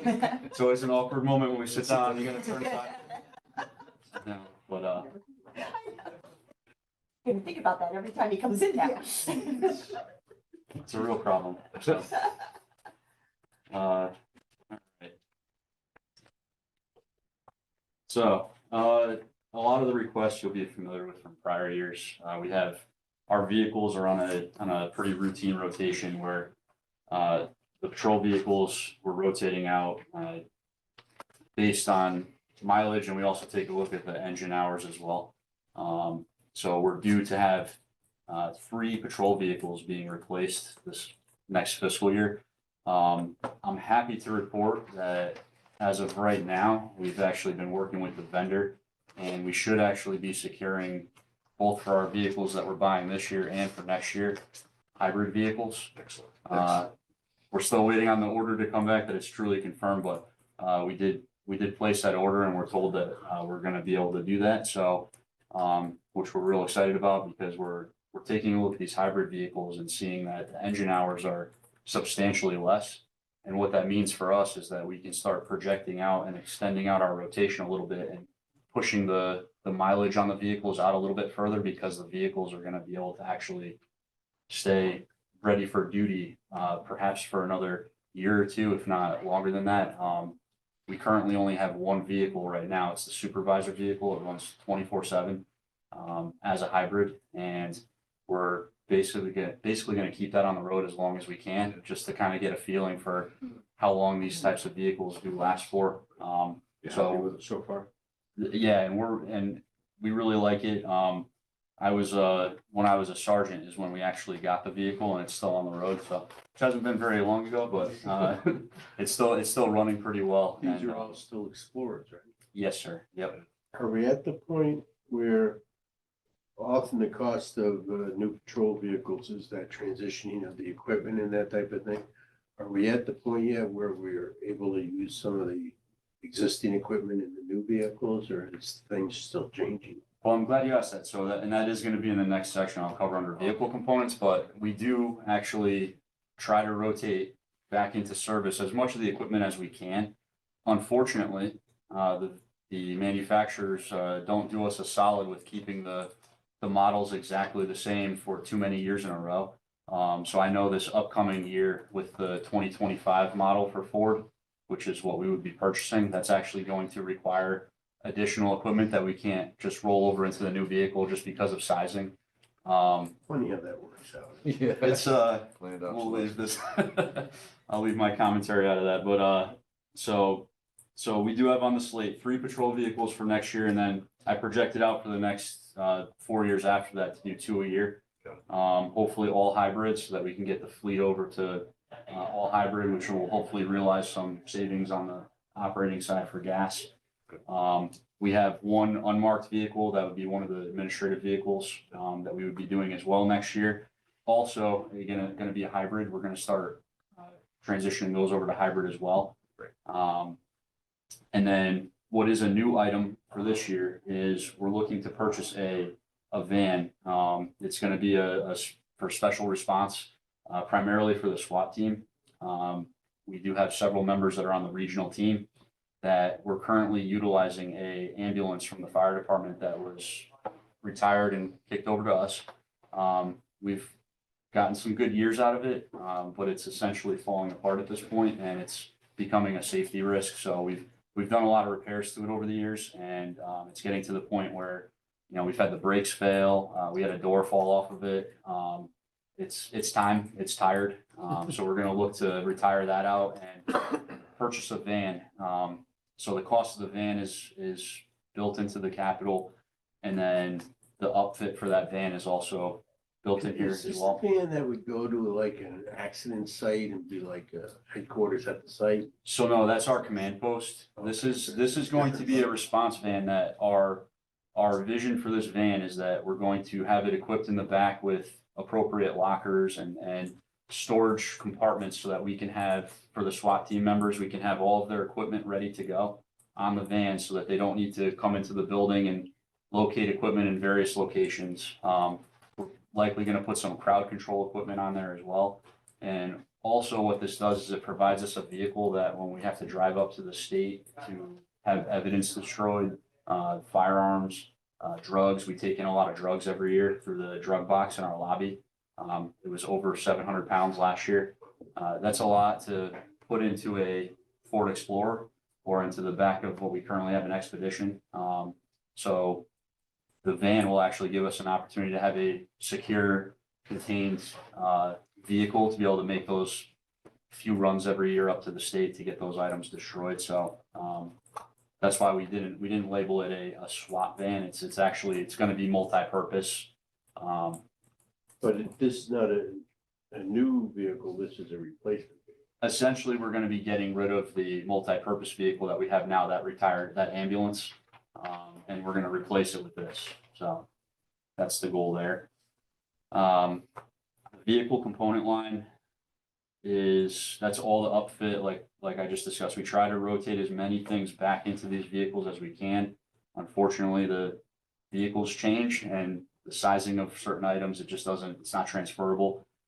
So any type of equipment, the lights, painting the vehicles, printers, the prisoner compartment, any mounts that we need in there. The camera systems were required by the police accountability bill to ensure that we have mobile video recorders in all the vehicles, which we already had prior to the police accountability bill, but it is something that we're required to do. We're going to be putting obviously computers in the vehicles because they need to have the mobile data terminal. And then I have a radio priced out for next year just for that van, because we're going to need to put an updated radio in there so that's functional. And then as we move down just for this upcoming year, I have the NICE system on there. So that is a computer system that we utilize. It's a software and hardware that we utilize for recording our radios and also our phone lines coming into the building. It's absolutely mission critical. The service life for the existing equipment was about 10 years. So according to the public safety IT director, it's due for replacement this coming year, and that's going to be the cost of that. Which item is that? That's the NICE system, the phone. The phone, and okay, radio. so I'm at the right one, okay, Yep. just wanted to be sure. Yeah. I don't have nice in my wording there. Say, I'm do not that. seeing All right, nice. I had it on Well, then here, you so. didn't put it there. Okay, what's it, it's the nice system, like the word nice, or NY? It's just spelled like nice. Okay, that's all. So that's a normal replacement. And then the routine body armor. Our body armor is every 5 years we get it replaced per the manufacturer warranty on it. That this coming year is actually going to be a pretty light year, but obviously we leave it in there because that cost fluctuates. And you see it fluctuates so much with just the hiring patterns. So there might be a year where it's just everybody's kind of stacked up and we can't avoid it. We're buying a lot of vests and some years that we're not. And then a couple other items that I have just projected out into the future. For a taser upgrade, we previously had the current tasers that we have, we purchased them on a 5-year program. It was about $12,000 a year over the course of 5 years to purchase into these tasers that we currently utilize. In consultation with the use of force instructors, the taser instructors, we're happy with this current version of the taser as it stands. We are maintaining it through our operating budget. After the 5-year plan was up, now we have to purchase training cartridges and duty cartridges and batteries through the operating budget. When we do decide to upgrade, I obviously projected it out a few years from now. When we do decide to do that, those operating costs that we're absorbing now will then fold back into this capital cost. But right now, a lot of this is contingent upon the manufacturer. We're not sure when they're going to say they're no longer going to support these. And there's already 2 versions out past this version that we currently have. So it's likely within the next couple of years, they might tell us we're going to be forced to transition earlier, but I wanted to put it on here. This is based off of current pricing. I can't really project this out for 4 years from now. And then we did replace one of our backup server for our file system, our computer files, this past year. And again, the IT director has informed me that in a couple of years from now, our primary server is going to have to get replaced as well. So this is projecting out the cost of that server a couple of years from now. Excellent. Questions? Any questions? I guess I got a question about the vehicle port. Are you planning on building like a structure to cover the cars, cover the patrol cars? So that's actually, and thank you for bringing that up because I neglected to mention that. So that is in our budget. It was in there last year. That was part of the initial project to put a garage in conjunction with the fire department. I was informed that was actually bonded last year, even though it was on the capital for this year. So I did leave it on there.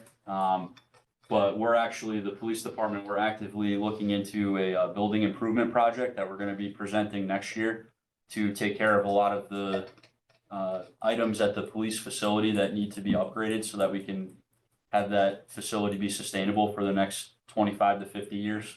So that we're gonna be utilizing some money this year as part of and from that particular line for some of the design work that's gonna go in. It's gonna include the vehicle storage and expanding garage space and being able to house some of these vehicles more appropriately to maintain our investment, really in the thousands and thousands of dollars we invest in vehicles. We want to make sure that they'll, stay nice and last as long as they can. So, but that is coming up next year. So is this It's this also is gonna just include the design? locker room issue and everything too, or the- Yes, I actually have there's a laundry list of things that we're gonna be working on. So, and that is one of our priorities is actually the women's locker room in our police department. It only has facilities for 10 female officers. We really want to expand that, because we would like to increase the number of female officers and we want to have the facilities for them.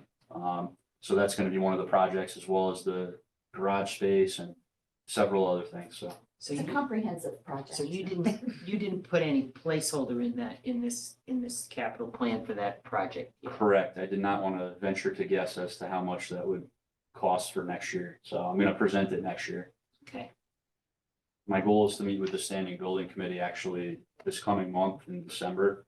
And we're going to start the ball rolling on architectural design and starting to get approvals and things like that. so back to piggyback on Jonathan's question. The public safety storage building was approved, correct? Yes, it is currently in bonding. It's, like Chief mentioned, so we're gonna be utilizing that money for design purposes, which is what it would have been coming out of there anyway for this area. But we're gonna use that for the design of the potential new project.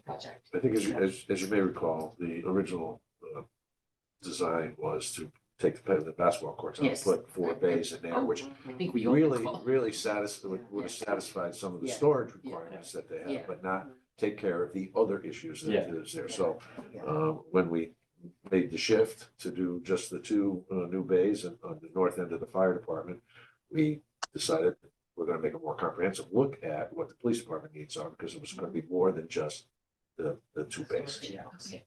Simple things like all the windows on the building need to get replaced. The roof's been on the budget a few times and it really needs to get done. And we're gonna look at solar. We're trying to really do something that's gonna be well thought out, and it's really gonna set the police department up for the future rather than piecemeal little projects here and there. It's gonna be better just to do it all together, and hopefully that'll keep the costs down versus piecemealing it. So. Now, am I understanding correctly, though, with this particular line item, since the storage building for the fire department's approved, so that's actually going to come off the capital plan for this year? It seems to imply. Correct, it's No. right. It will, then, well, yeah, the dollar amount will come off the bottom line, yes. It will come off because it's already been taken care of. Right, Already yes, bonded, yes. It's just part of the conversation for this. Right, we're talking about capital improvements. We're not just talking about general fund capital improvements. We're talking Correct. globally, so, Right, yeah. but on the bottom line, it has already been. We kept it there so we could have the conversation. Mhm. And I think, as you recall, Mary Jane winds up putting together the final documents, it shows the funding source for Yes. each one of these. which Yeah. This does not. do That this does one. not, there's a separate document on your board pack that outlines it, but Clear Gulf downloads it a little bit differently, so. Anything else? Thank you very much, Chief. All right, thank you. Have a great day. You as well. Golf course, I think, They're in the, could you just, they're in the Yeah, little I'll conference, I'll grab them. the little, I'll tell them to hustle. thing or whatever you wanna call it. Right, so they're putting. They're at the putting green.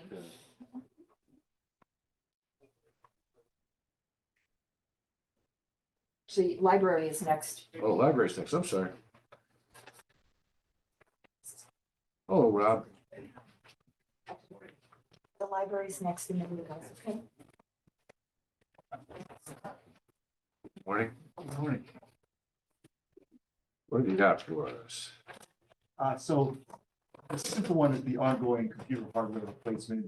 This is just for the nuts and bolts computers that run the library and the wireless infrastructure, and it seems to always be approximately $10,000 a year, meets all those needs. And then the carpet replacement, we had already had approved, I believe it was $36,600 in for carpet replacement. But I was taking this kind of piecemeal approach, saying, oh, first we'll do the little staying teen section, then we'll do the children's section. And then this roof experience has kind of taught me that it'd be better to do it in one massive project where there's one dumpster and one mover, and kind of do everything once. So the $76,600 would be to do the first floor as a single unified project. And that's the one most in need of it. That's the hallway by the bathrooms, which is the most beat up, and then the children's room, which just for obvious reasons has a need to be replaced. And then we would tackle the second floor at a later date, which is not quite as in bad shape. Right.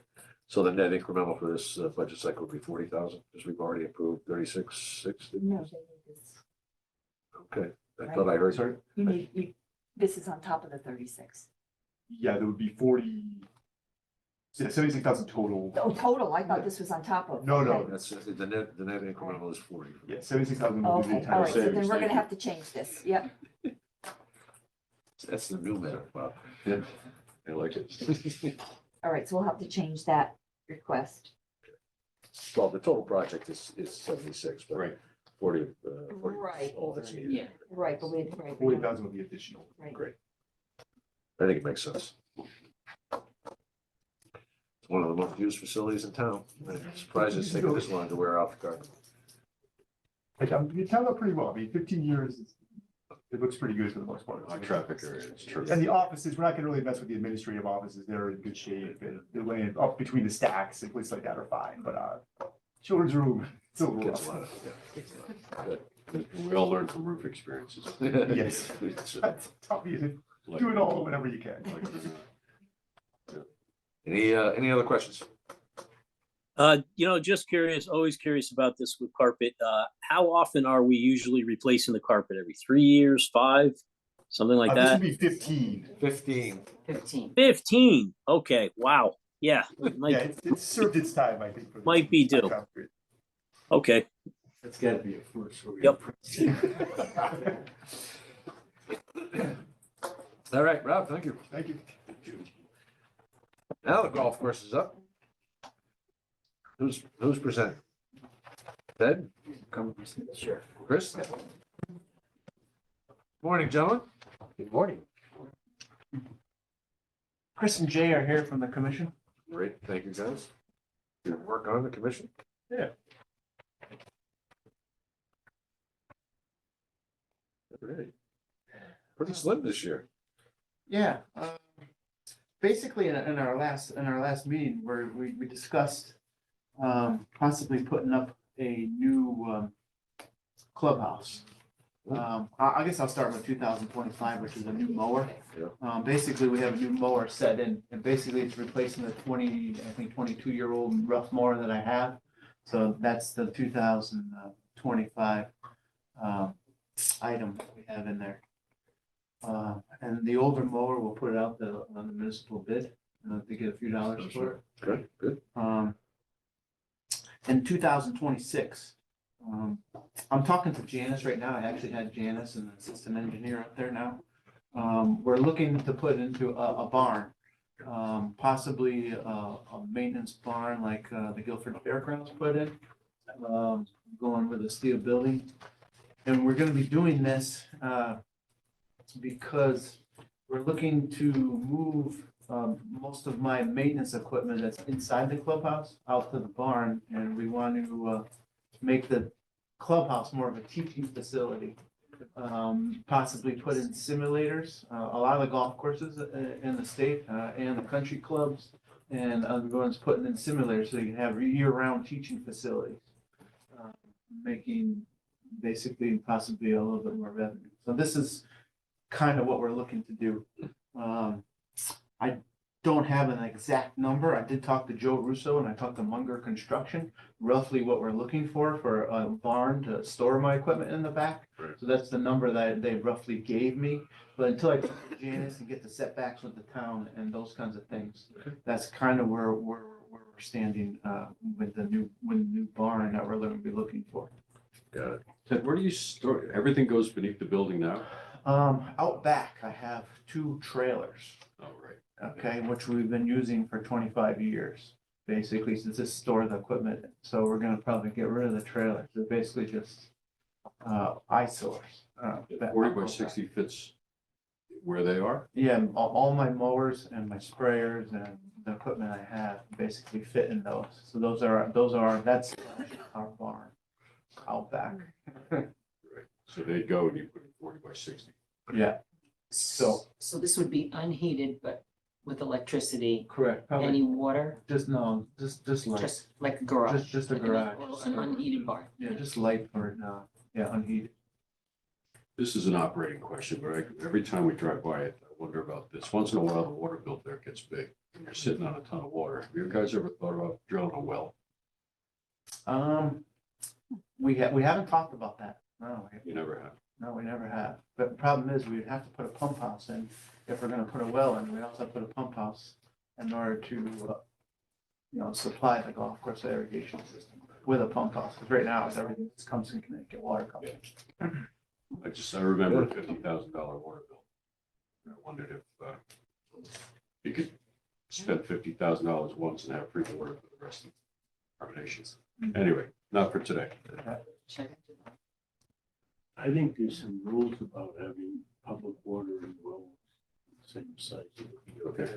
Part of it. I think it's for usage. You might be able to limit usage. You can't mix the two. Maybe if you For isolate drinking it or water. something. So You would drink it, you'd water with it. just to let you know, there's a water diversion plan, basically, for a lot of the golf courses. You can only pump a certain amount of gallons out of your pond per year, and you have to pull permits for all that through the state. So it would be something else we'd have to go down if we're gonna do that and not pay for our water. I'm not talking ponds, I'm talking Right. the aquifer that goes to my house. I get it. All right.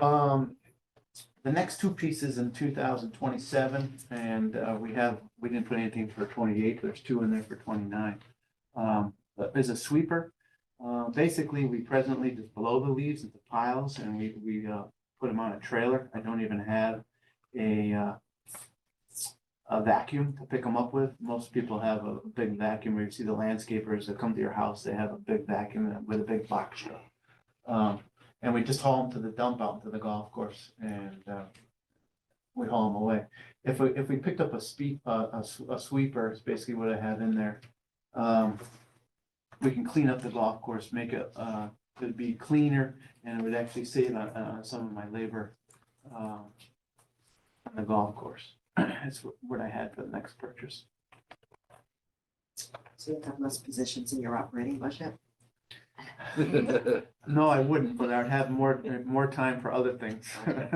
Because basically right now, if I got a sweeper, I could throw a guy on the sweeper on this morning, with all the leaves out there. And I can have the first hole clean as a whistle, you know what I mean? And probably within a matter of a half hour. And right now, it's gonna take me, 3 guys, basically, half the day to clean the first hole. So you see how it's just a labor time savings where I can put, keep it cleaner. Course is still open? Yeah, we're open, well, we have a meeting on Tuesday night to discuss when, what we're gonna do for closing. Got it. And in 2028, I have an aerator, in there. Right now, I presently use the Park and Recs, aerator to aerate the golf course. I have an aerator for the greens, but it's not made to hit rocks, the aerator I have. It's just made to use on the greens and the tees, so it's not, I can't really put it on the fairways.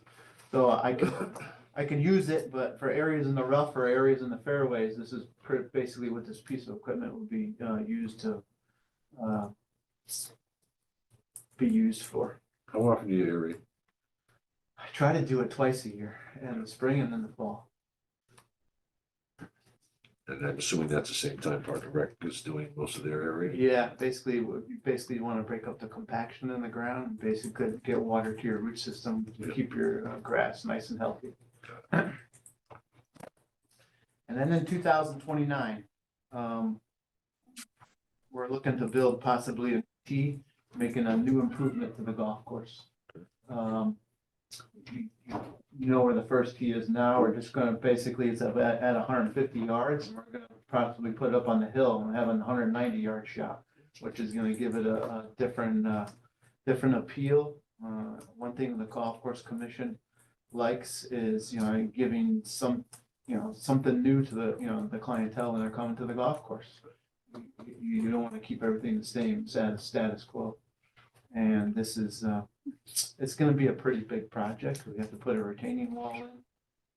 That's probably almost half of the cost of it. And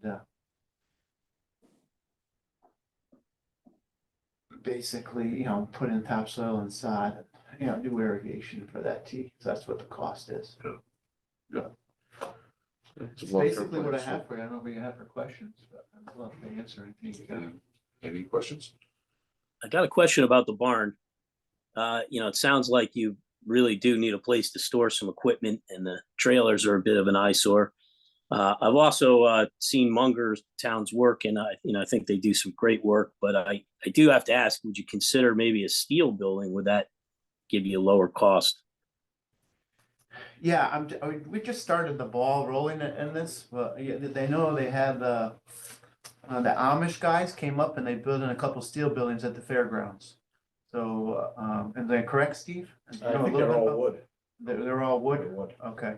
But I know they came up and I know we got some real good prices. Do you know anything about it? I don't know, but I have in my notes, you said steel building at the beginning. Yes. Yes, So- it was steel Yeah, building you said from the beginning, Jonathan. Yeah. Oh, I thought the barn might be wood building. Okay, so steel No, it building said- usually give you a little lower cost for a storage type application. I'm no expert, but that seems to be the pattern. All right, so you're considering a steel building for the barn. Yes. Yes. Okay, understood. Anything else?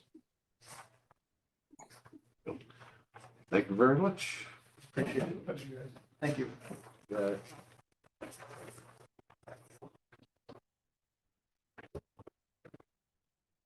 Town properties.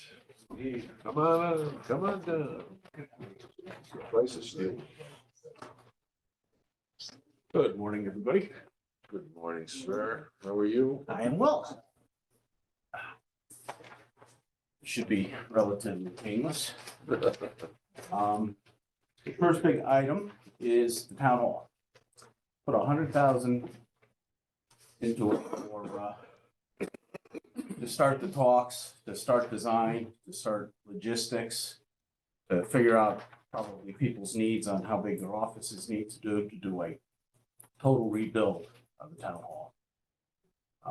It's getting time to where we need to abate the building before we do anything.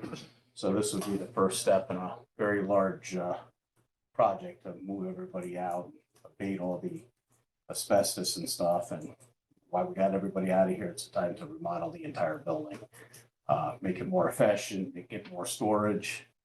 And some of the offices now are very large. We could move people around and make it a lot more efficient. So this would be the first step towards that. Any questions on that? The genesis, this is really the remediation of Cartilage. right, and when we do that, because we only have a single air handling system, we have everybody out at the same time. We can't do it section by section because it's a single air handling system. Fit in a 40 by 60 barn. Empty tight, but we'll give it a shot. Well, we gotta put heat in it though. And the biggest challenge, obviously, for us is gonna be the vault. Vaults, phone lines, computers, So, servers. so this is large, this is to get some expertise in here to help us plan out. Logistically what we're gonna do. So this is just a start to a project. This is to get the ball rolling. Pretty significant down the road. So this $100,000 does not reflect any real building change. This is like architects and engineers and It's just basically, this is Formulating a game basically, plan. it's, Yeah. yeah, putting together a game plan on how to deal with this, and how to proceed. Because if you think about it, there's a couple of things that are gonna have to happen. We move everybody out of here. They have to go somewhere, Right. right? And is it gonna be all in one place? I'm not sure we're gonna find a facility like that anywhere it's out. So what are we gonna do? It's, this And then the other part of the issue too is dispatch 911 isn't here too. I was just thinking about that. Can we keep them in here or do we have to work out something with them also? You can do it. Oh, the Board of Ed goes up. It's the science building, labor house that comes up. yeah, the problem with Lathrop House is ADA. Yeah, that's it. So there are some offices, your office could probably go in there, but and who else? Let's see. HR. Yeah, but I can, yeah. Hard. This is Yeah. not. No, it is. This is not an easy. No, We're not talking about Town Hall South at this point, right? No, This- you're no, this talking is about just this strictly building. here. When are you expecting that to happen? well, if we engage a consultant to put a plan together, we're probably a year out. Yeah, on a yeah, plan. that's what I'd like to do is start getting everything in play next fiscal year. I think this may well be a candidate for some ARPA funds or something, so we can start on the process now, as opposed to wait until the new fiscal year starting. Well, that would be good. I think there's a real critical need for us to get this ball rolling. and we know not to use for HVAC, right? Yes, we do. There's an inside story there. Yes. I'll get that one later. All right, so that's the only thing you have. Well, the other part was the parking lot. And again, if you're gonna remodel the town hall, we're gonna have to redo the back stairs, the back sidewalk, so I don't know whether to keep that separate or at some point incorporate that into the project when it gets redone, do the parking lot, but either way, you're gonna wanna do the parking lot after all the construction. It's a placeholder. We know it's gonna be that. That's your point for a couple of years now. Will septic be part of this? I mean, it's something we probably should look at when we redo the town hall. As to whether or not if that system is still, I mean, we haven't had any problems with it, but if you're gonna repave it, we might as well look into that first, so you're not ripping up brand new paved parking lot.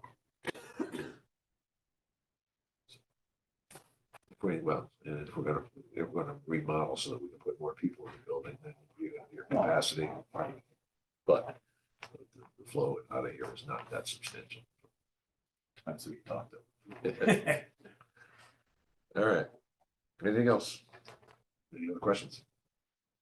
Thank you, sir. Thank you very much. Have a good day. You too. Did we lose Dave? No, I saw him out in the hall. There he is.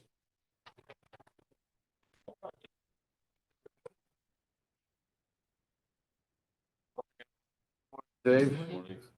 I just want to note before Dave even starts, Janice talked about a new system. That's in the IT budget, so Dave will be sticking around for IT to discuss that. But Lucky you. at first I thought we missed it, and then Darlene reminded me we put it in the IT budget, which was probably my idea. I forgot about it.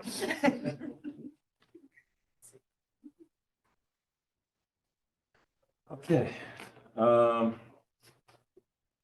So the first thing we put in our capital budget was for our various drainage projects. As you can see, there's an increase from last year, and that just has to do with the material.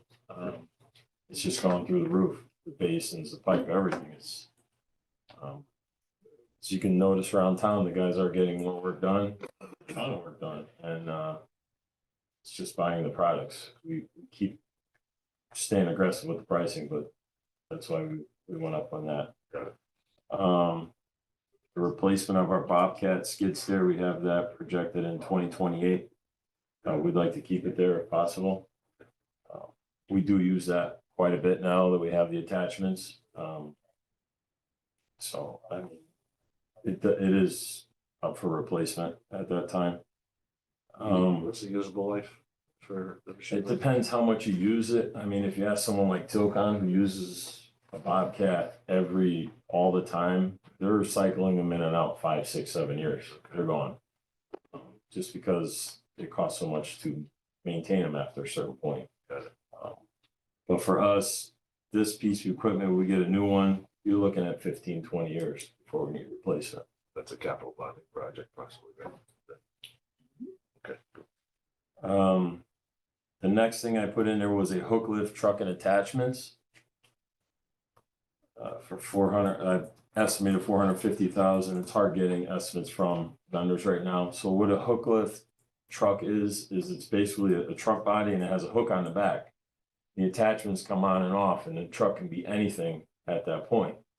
So we retired our backhaul, which was 40 years old, and we sold it, and we need a new backhaul for the leaves and the swales. Well, instead of just buying a backhaul, let's get something that we can use all year round. So my plan is to get a pre-treating tank with it, which would cut down any amount of salt we're using on the roads.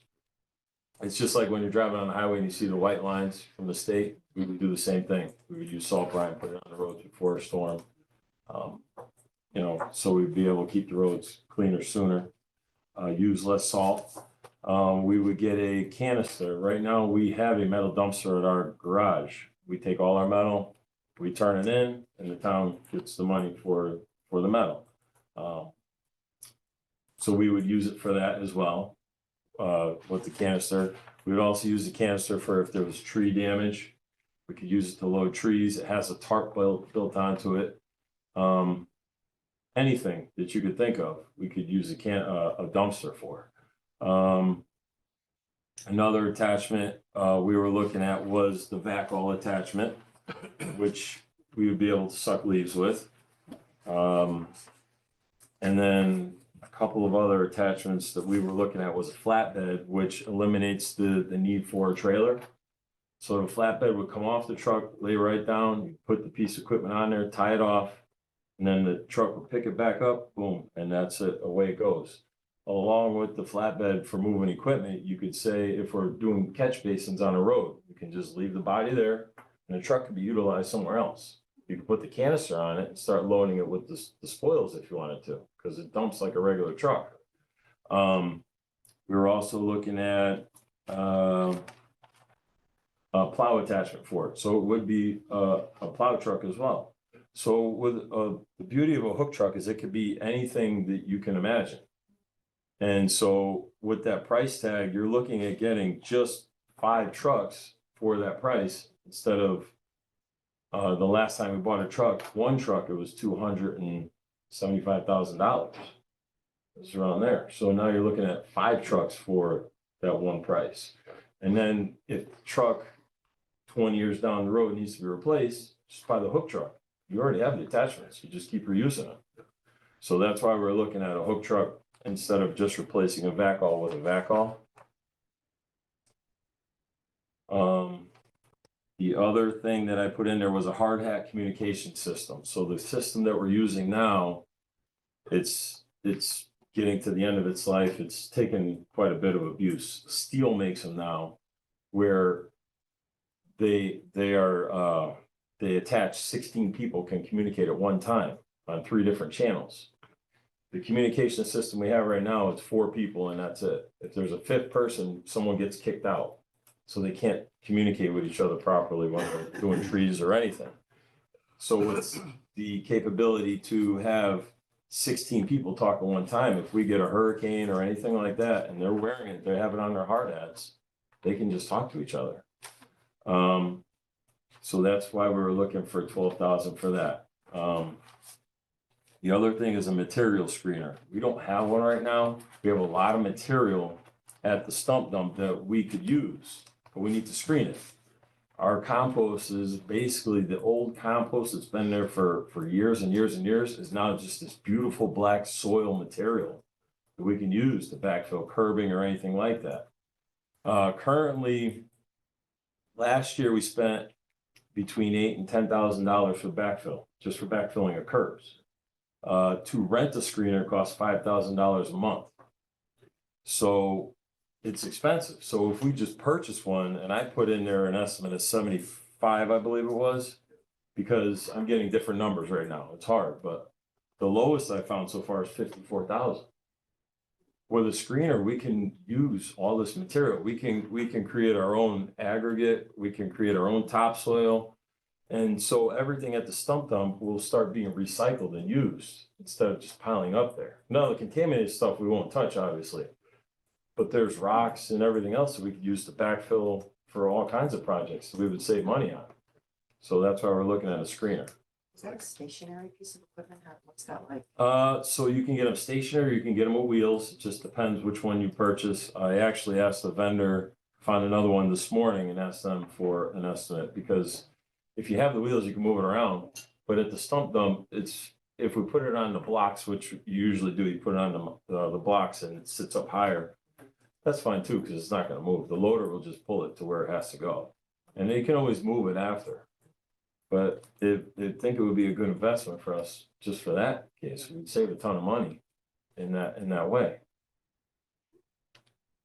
Because didn't Janice tell us last year that, I don't know if this is the right word, but that the stump dump is getting filled up? I mean, there's so much stuff sitting there that we're trying to get rid of some of it, and We're over, we need to shrink Clear down out, our, and so maybe you told us, I'm sorry.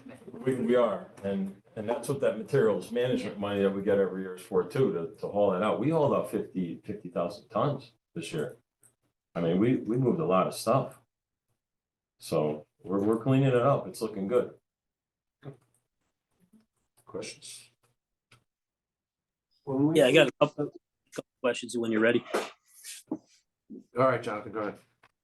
Yeah, I really like the line of thinking of, trying to make an investment and you might be able to save money with this new screener. And even this truck sounds very versatile. I'm not super familiar with it, but I'm curious about a couple of things. Do you think this truck, because it is so versatile and flexible, will it replace, multiple pieces of equipment that we wouldn't have to buy going forward, or we'd be able to retire? Yes. If we can get an attachment for it, we can replace it. And the attachments are a lot cheaper than buying the actual truck. So yes, we could. Okay, because that kind of analysis, I look at it as a layman and I'm like, I get like a little bit of sticker shock. I'm like, wow, almost $500,000 for a piece of equipment. But if it's going to pay off, by retiring other equipment and just serving the purpose of multiple pieces, that's a big deal. And then the material screener, your thinking sounds, excellent as well. Do you think the thing could almost pay for itself if we start extracting material, for instance, from a stump dump? It'll save us. I mean, quite a bit. I mean, I was shocked when I looked at the total amount that we were spending on topsoil every year. It's crazy when we have it right there sitting there for free. We just have to screen it. Yep. And not something to put you on the spot for right this second, but that's kind of the analysis to put together a little. It may make sense to buy this stuff. So sorry, half comments, half questions, but appreciate that cost benefit analysis thinking. Great, thanks, Charlie. Yep.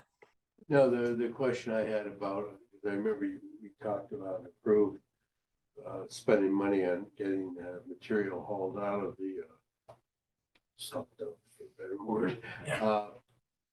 Was that mostly contaminated or mixed, or we don't know? Or? It's only contaminated we're hauling out.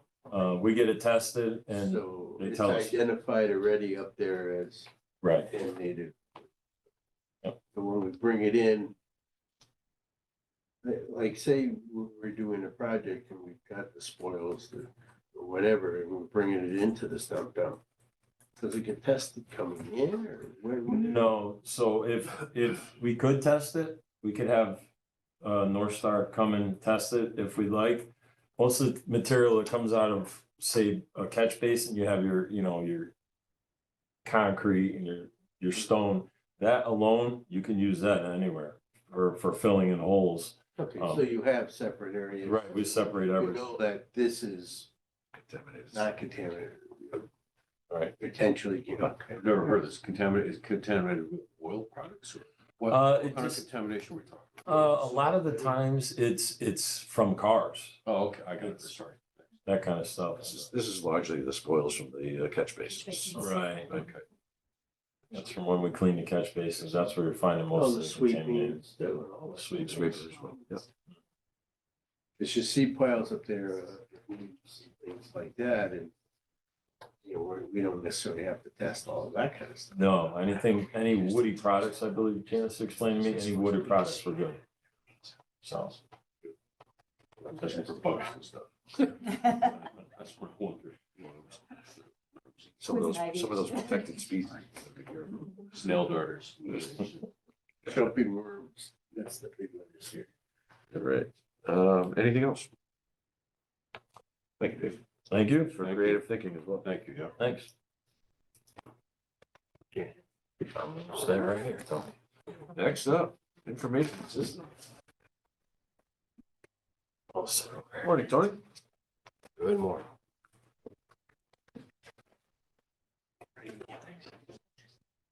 All right, so we'll start with 2025.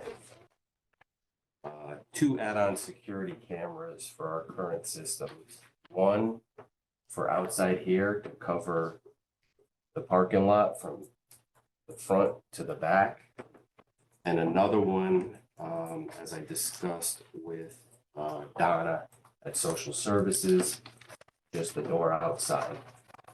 Because I guess sometimes they're there late and it's dark and she's worried. That's around 13,000. Down to Scan Optics, which is the vendor on the state contract, but that could change to digitize the rest of the files, P&Z, engineering, building, and HR. And that's around 80,000. Now, will that complete that project? Yes. So And then this would going be the forward, last, yeah, then going forward, the additional stuff that comes in, it'll be little amounts. This is true digital, it's not microfiche. No, digital, There was PDFs. a time when the state said anything that you had in paper had to go to microfiche. I believe some of the items in there, it's the same, and the microfiche, I know. We have to still meet the state library's requirements for some things. They're really This- the only ones. This will allow residents and contractors to come and look these items up on the system. Right. It's digital. Okay, great. That's what the goal Yeah, of that whole thanks. project is. We've been working on it for, I don't know, This- 3 this- years now. This is an item that CCM has identified as a legislative policy item for the upcoming session. Makes great sense. The state has changed some of their policies, like if you fill out a form on what you're doing and you send it to them, they change things. It goes for everything, like invoices, personal, all that stuff. I may be getting way off topic on this, but last year during, I think it was the operating budget, we talked about reinstituting, I forget the initials, but the water control person. WPCS? Yes, and there was some, part of that discussion was, we had a backlog of septic permits and things. Will this doesn't say it here, but will this help solve that problem as well? No. That's a different. No, that's not just digitizing, that's. Okay. It's Managing. This will Yeah. solve the problem of tons of maps, paper Files. boxes, yeah. It's all paper. Okay. Turning into digital, not managing. All right. PubWorks software, and that's why I told Dave to hang around in case he needs to comment. PubWorks. It's currently, That's a nice name. currently it's, we post it on site. If the software is there, it doesn't allow them to do anything mobile. So if we go with PubWorks Mobile and we put it to the cloud, the people in the trucks who all have iPads can enter data, can look up data, look up maps, know where they're going. Things like that, and put requests in, anything additional, it would just make it a lot more mobile. Which I think is a good idea. Updates are done automatically by them. So comment? So with the pub works with the mobile, so right now when we change a basin or we add a catch basin or anything like that, even if we clean a basin, we just write it down. We're trying to keep it in VOC, but VOC is really not for us. So with pub works, my crew would go out there with tablets, write it in there, and then what would happen is there's a software built into that mobile app where it talks with Esri, which is our GIS. So instead of asking engineering, can you update 50 basins that we did?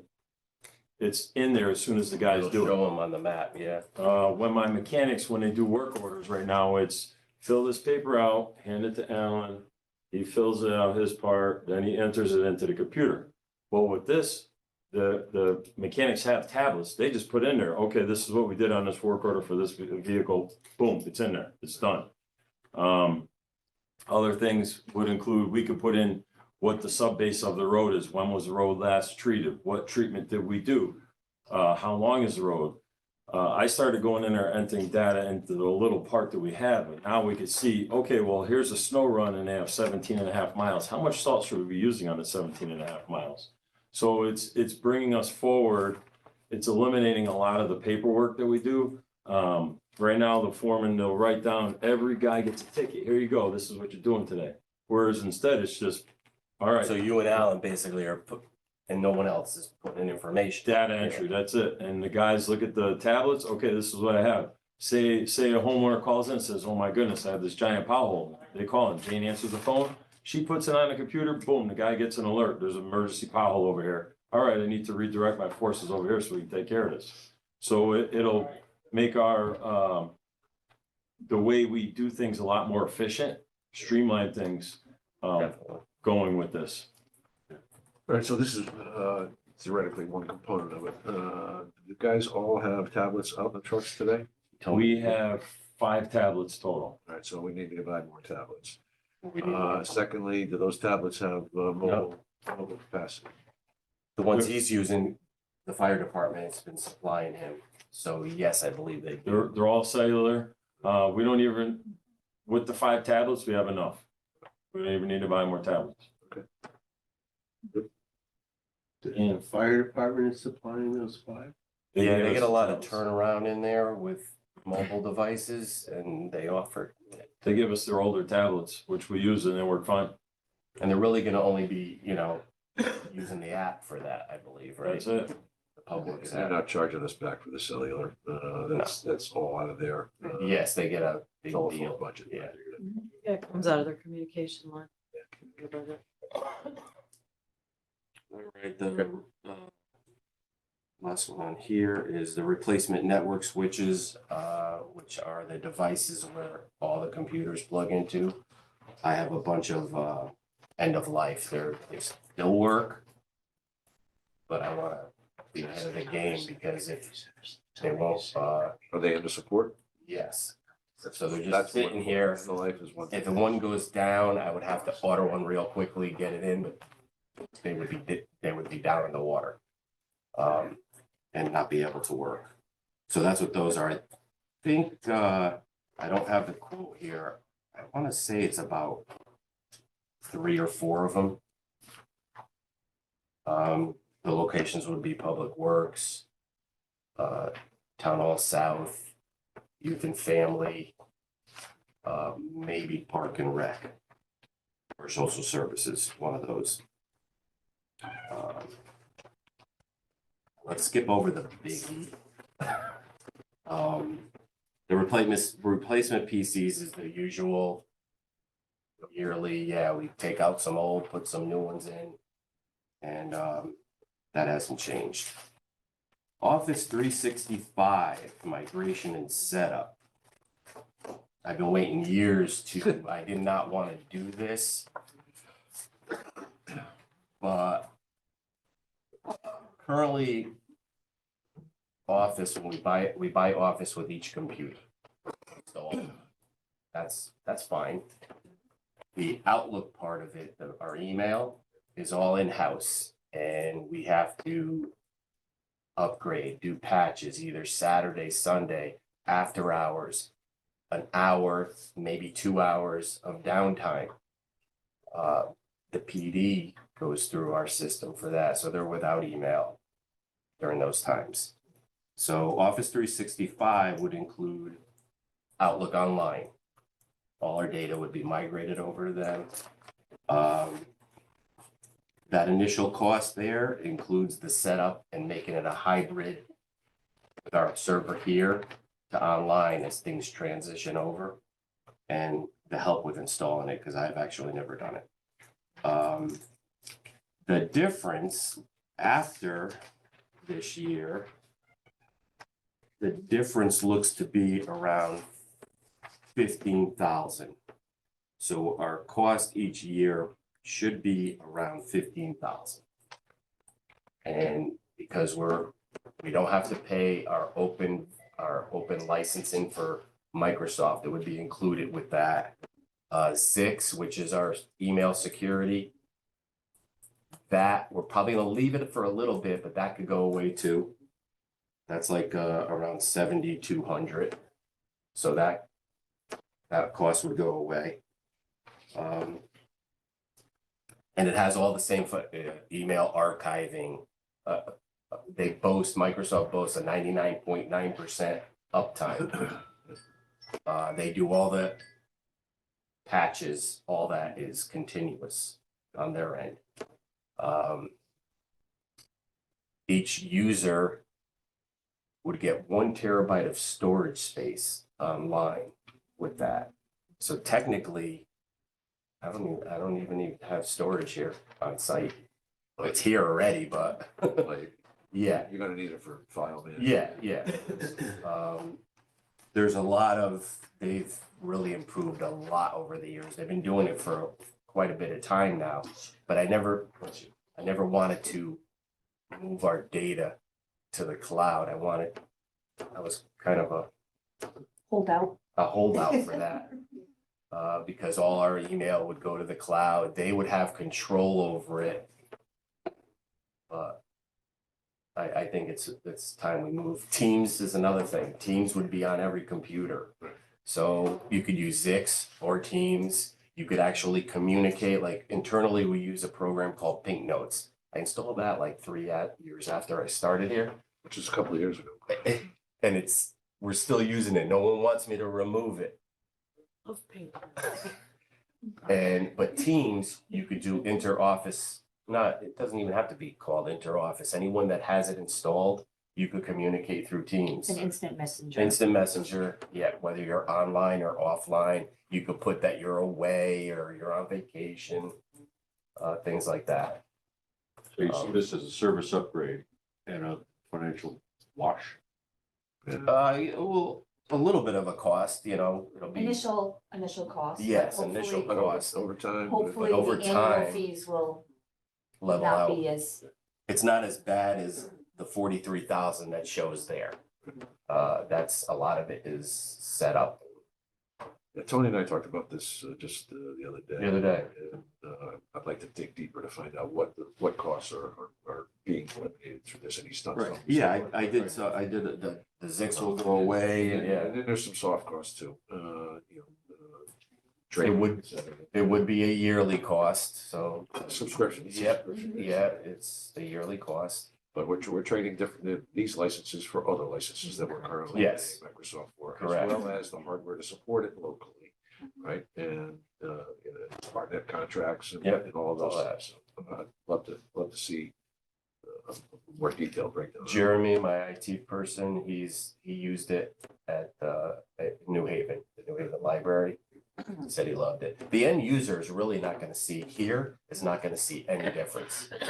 They're going to have Office, their Outlook's going to open up, their email like they normally do. It's the people that use webmail. I believe all of the PD doesn't use Outlook. They use webmail. They can if they want, but they use all the webmail. That's going to probably look a little different. But in terms of security, isn't it better to have everything together? Yeah, and Microsoft says their security is all built in, is spam filtering, is works well. They're all, I don't want to say salespeople, but they're going to tell you what you want to hear. But I did some research and it shows that it's working well. I've called a few people that use it. And they said, oh, no, we like it. Zix does a good job with a lot of spam coming in. Yeah, so with the hybrid mode, we'll find out. How long do you envision the hybrid mode would, Now that I don't know. In fact, talked to Alex, the IT director in North Haven. He changed over like 3 years ago and he said he still keeps it in hybrid mode. And I don't know why, but I can find out. So just Security, maybe, yeah, if something goes down, I don't know. if you keep it in hybrid mode, you're not gonna realize the savings that we had talked about, right? No, you will, because I'm not buying a new server. The server is a virtual machine. Yeah, I'll look into what's up with that. Jonathan, IT guy, what do you got? You know, I don't have a lot of expertise here, but I haven't talked to a single IT person who's not concerned about having data, you know, in the third party's control. So, you know, there's pros and cons, I'm sure, but you know, that can be a concern that you don't have control of your data. Next. Yeah,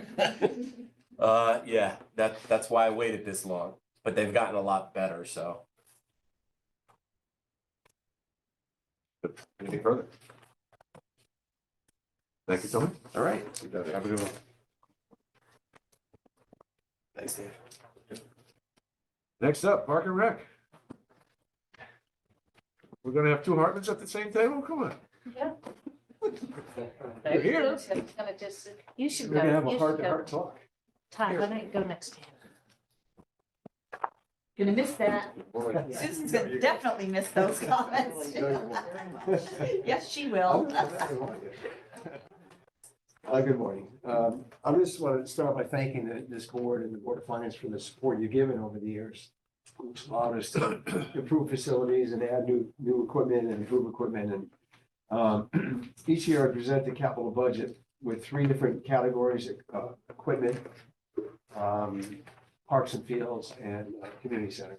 So Todd's good, when we get to that part, Todd's gonna really talk more about some of the community center stuff. Todd, you know, he's our maintenance supervisor of the community center and does an amazing job overseeing some of the projects that go on there. So if you don't mind, I'll start with equipment. They have. You got that? Okay, page 2 then. Okay. You're looking at this listing, Sandy? Yes. From this one? Oh, It's- I see. I got it. Thank you. Page 2, he's starting on Yeah, equipment. and mostly that it's replacements, and the only thing new, I think, is really the $6,000 for pallet racks, but the flat body, talked to Tony about this, Tony, our park supervisor, it's rotted, the body's rotted, it's been welded a couple times. Whereas the motor, the chassis, the cab are still good, it's just the body we're replacing right now. We'll probably get maybe another 4 or 5 years out of the truck if we just put the 15,000 into the body. It also includes a lift gate, which is important for the guys for taking some of the heavy stuff they don't have to lift onto the truck. The top dresser is gonna be 27 years old. We have 38,500 in there for that. We use that for spreading loam, top dressing fields with sand, compost. We can adjust anything from a 1/2 inch to about 3.5 inches, the depth and thickness of what we put on the fields. Been a great machine for the 26 years now we've been using it. 38,500 for a Sand Pro machine. That machine is going to be 33 years old, so it doesn't owe us anything. It's used for grooming the ball fields. We bought that in 1991. I think it's the first piece of equipment that I bought when I started working here. The guys used to hand rake all the athletic fields, hand rake the clay. And this machine, when I was in East Hartford, we had one, so I brought the idea here. We got it, and it'll be 33 years old when we replace it. So that's used for grooming ball fields. We also use it on the beach sometimes, you know, especially at Lake Quantico to fluff up the sand a little bit. The other one's 90,000. I just got an updated quote this morning. It's really more like 105. It's an F350 to replace our GU54, which is 14. It's a 2014. It'll be 10 years old. But again, the truck's starting to show a lot of wear. but I just got a verbal quote, or I'm sorry, an email quote of 105 this morning. So that's gonna be a little bit more than what we thought. The last one under equipment is the pallet racks for 50 driveway. That's just storage of pallets of like fertilizer and grass seeds, things that we keep on the floor now. They get kind of moist and they get moist and, you know, they don't work very well. So Tony, it also gives more storage space and put them up on racks. So it's a pretty inexpensive project. It's about 6,000. That's right on equipment. Next one I have is parts and fields. Yeah, no real giant projects here. First one is 22,000. That's to irrigate the Adams field hockey field. All the fields at Adams are irrigated. That's the only one we didn't do. When we did that project, we didn't have enough money to do all of it, so we figured that's the field that we had to pick one to not irrigate. So now we're coming back to irrigate that one. The valve boxes are there. The main line is there. It's just running the lateral lines and the irrigation heads. So it's about 22,000. And then the next irrigation is for the Bidner A Little League Field. Right now we have one, what's called a golf head. It's behind the pitcher's mound. It just wets down the infield. That's it. No good beyond that. So we wanted to irrigate the outfield and the rest of the infield. That's about 32,000. Phrase mowing, 50,000. So what is phrase mowing? It's an interesting process where it's a mower that rips up weeds, Polo annual, which is a weed, and other weeds, but the weeds are shallow rooted. It rips them up on the ground, but it doesn't affect so much it pretty much leaves the grass intact. So it doesn't destroy the grass, but it gets the weeds up. And we wanted to try this at Lead One, a lot of weeds on that field. But part of this project too is some minor grading. There's one corner of the field, there's it's a hump, it goes uphill. And so it's about 10,000 square feet. They're gonna knock that down, regrade that. And then also part of the project is with a special aerator, deep time aeration, aerate the entire field. And then top dress it with 44 tons of sand, which will provide better drainage there. We also just got an updated quote on that this morning. We had 50,000 in the budget. It's more like 40,000. So it'll be about 10,000 less than the original verbal quote that we got. So that's for not just the mower. It's regrading all of part. the work. Yeah. Right. Yeah, it's the phrase mowing, regrading that. Are we buying this phrase mower or just having the work? This is contracting out to have it done. Yeah. We have in our 5-year plan to buy one of these. I think it's maybe 2 or 3 years out, but this is more than phrase mowing. A lot of the project is the aeration, the grading of that, where that hump is, and knocking that out. It's all part of the project for about 40,000.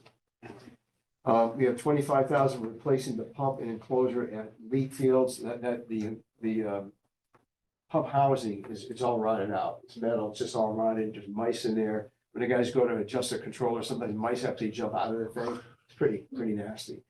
And the pump is on borrowed time. We didn't think we'd even get through this year with it. The pump that's there. We were just sweating out that we were gonna get water on that field. The pump has to get replaced. The cost also includes some extra electrical work that has to be done and some additional plumbing. So the total cost for that is about 25,000. Another irrigation item here, 20,000 for controller upgrades, the air card installation. So an air card, basically, it's a technological upgrade is what it is. Right now, if there's a problem with irrigation, or if Tony needs to adjust the irrigation, he's got to go to every field and do it. This allows him to do it from a computer or from his iPhone. We have 7 of them. They're about $2,700 each, I think, something like that. Whatever the cost is, multiplied out by 7, it came out to the 20,000 that we put in here. It's for doing all 7 of them. But you'd be able to do it by computer or by phone. The other problem is sometimes it's raining, the irrigation's going on. We have just lost what they're called. Sensors. Rain sensors, thank you, rain sensors at all the fields, but sometimes they don't work properly, or you gotta have a half an inch of rain before they even kick off. And it might be raining out, pouring out, it's not a half inch yet, and the irrigation's going on. Tony can adjust that from his office and shut everything down. So I think it'll save on water. It's just technologically the way to go. It's an improvement, for, in time wise, it'll save him a lot of time. And another technical improvement would be the last one, 29,000 for updating lighting controls at Bittner Fields. Same idea. I just came to you, I think, a week or so ago, for the basketball courts at the emergency services. We're going to change that over where that can be controlled by phone. The lights at Binder for the soccer field and the softball field, umpires, referees, wherever they turn them on. Sometimes they don't turn them off. We found that we've heard they've been out all night sometimes. And that costs a lot of electricity. Again, if somebody's using the field, Tony or any of whoever has the program will be able to turn it on and off. Jake Jarvis has the same system at the high school field. So people who are renting or using the football field, the stadium field at night, he controls when the lights go on and off. So you don't have to worry about giving keys to people or people get in that maybe you don't want to get in there. So it's an upgrade, technological upgrade for that. The last one is community center. I'm gonna take most of I the just lead on this one. wanted to ask you about the lighting for a second. Jumping down to 26, 27, you have a $300,000 item for lighting the pickleball courts. Okay? Yep. And are those the new courts that don't exist yet? That are No, those ones that are. They are there. Yeah. Okay. They're not lit, they don't have. They're lights. not They don't have right. lights. So I realize it's two different concepts here, but I didn't know if there was any cost saving in putting those together or thinking about the. Well, I don't know. well, You know better than I do, but I just wanted to ask. We have another idea for that, for pickleball.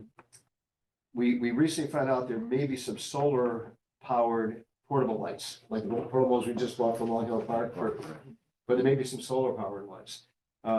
We were hoping we get some to test them out in the fall. They're not available. We in the spring, we want to try that and test them out. We may be talking about $50,000 or $60,000 to buy 4 of those total versus 300,000. Okay. I think just like when we came for the lights we purchased for Long Hill Park, it was gonna be about a $400,000 project if we lit up that whole park. We said, well, let's just get portable lights. If we can use them other places. But if there's these solar powered ones, there's no gas, they're quiet.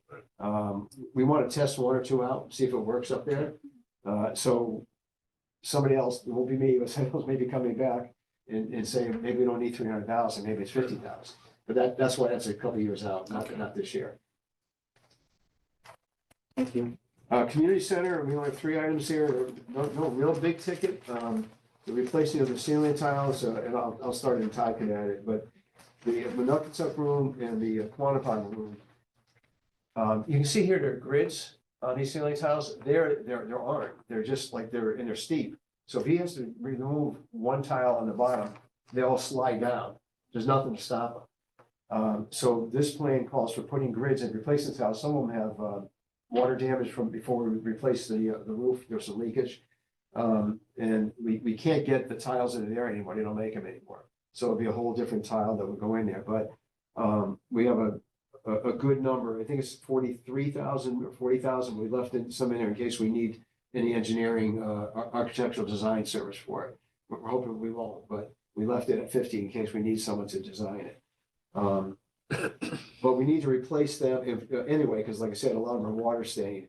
And if we're going to do it, we should make it so that they're not all sliding down. And Todd's trying to hold them up and move things around. You want to add anything to that? You're the one who does it. Yeah, it's not efficient to do that. The other thing too is the concept is those tiles are 30 years old. So this new technology from Armstrong would be similar to the Guilford room where we put a metal 2x2 tile, has better sound absorption. And I think it would be augment and help the media room from a sound level. So it's a win-win. And both of them are on a slope. So we figured we would do both the Menuckatuck room and the Quantapug room because they both have the They're identical. similar sloped ceilings.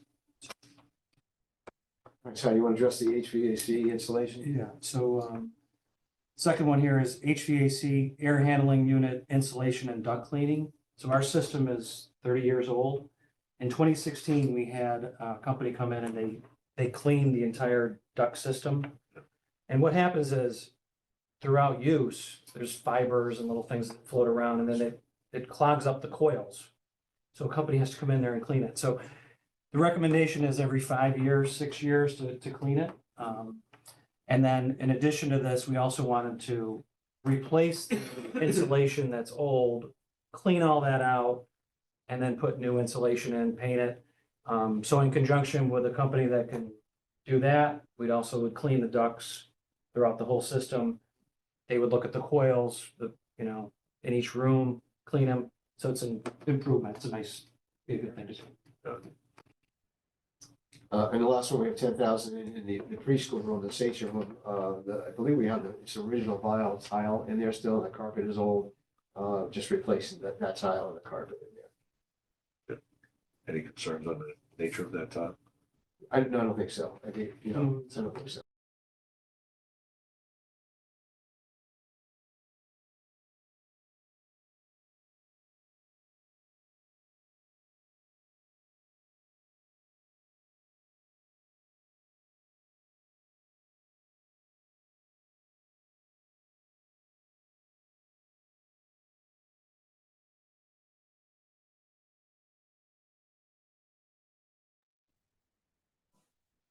I think I may have lost the video and the audio.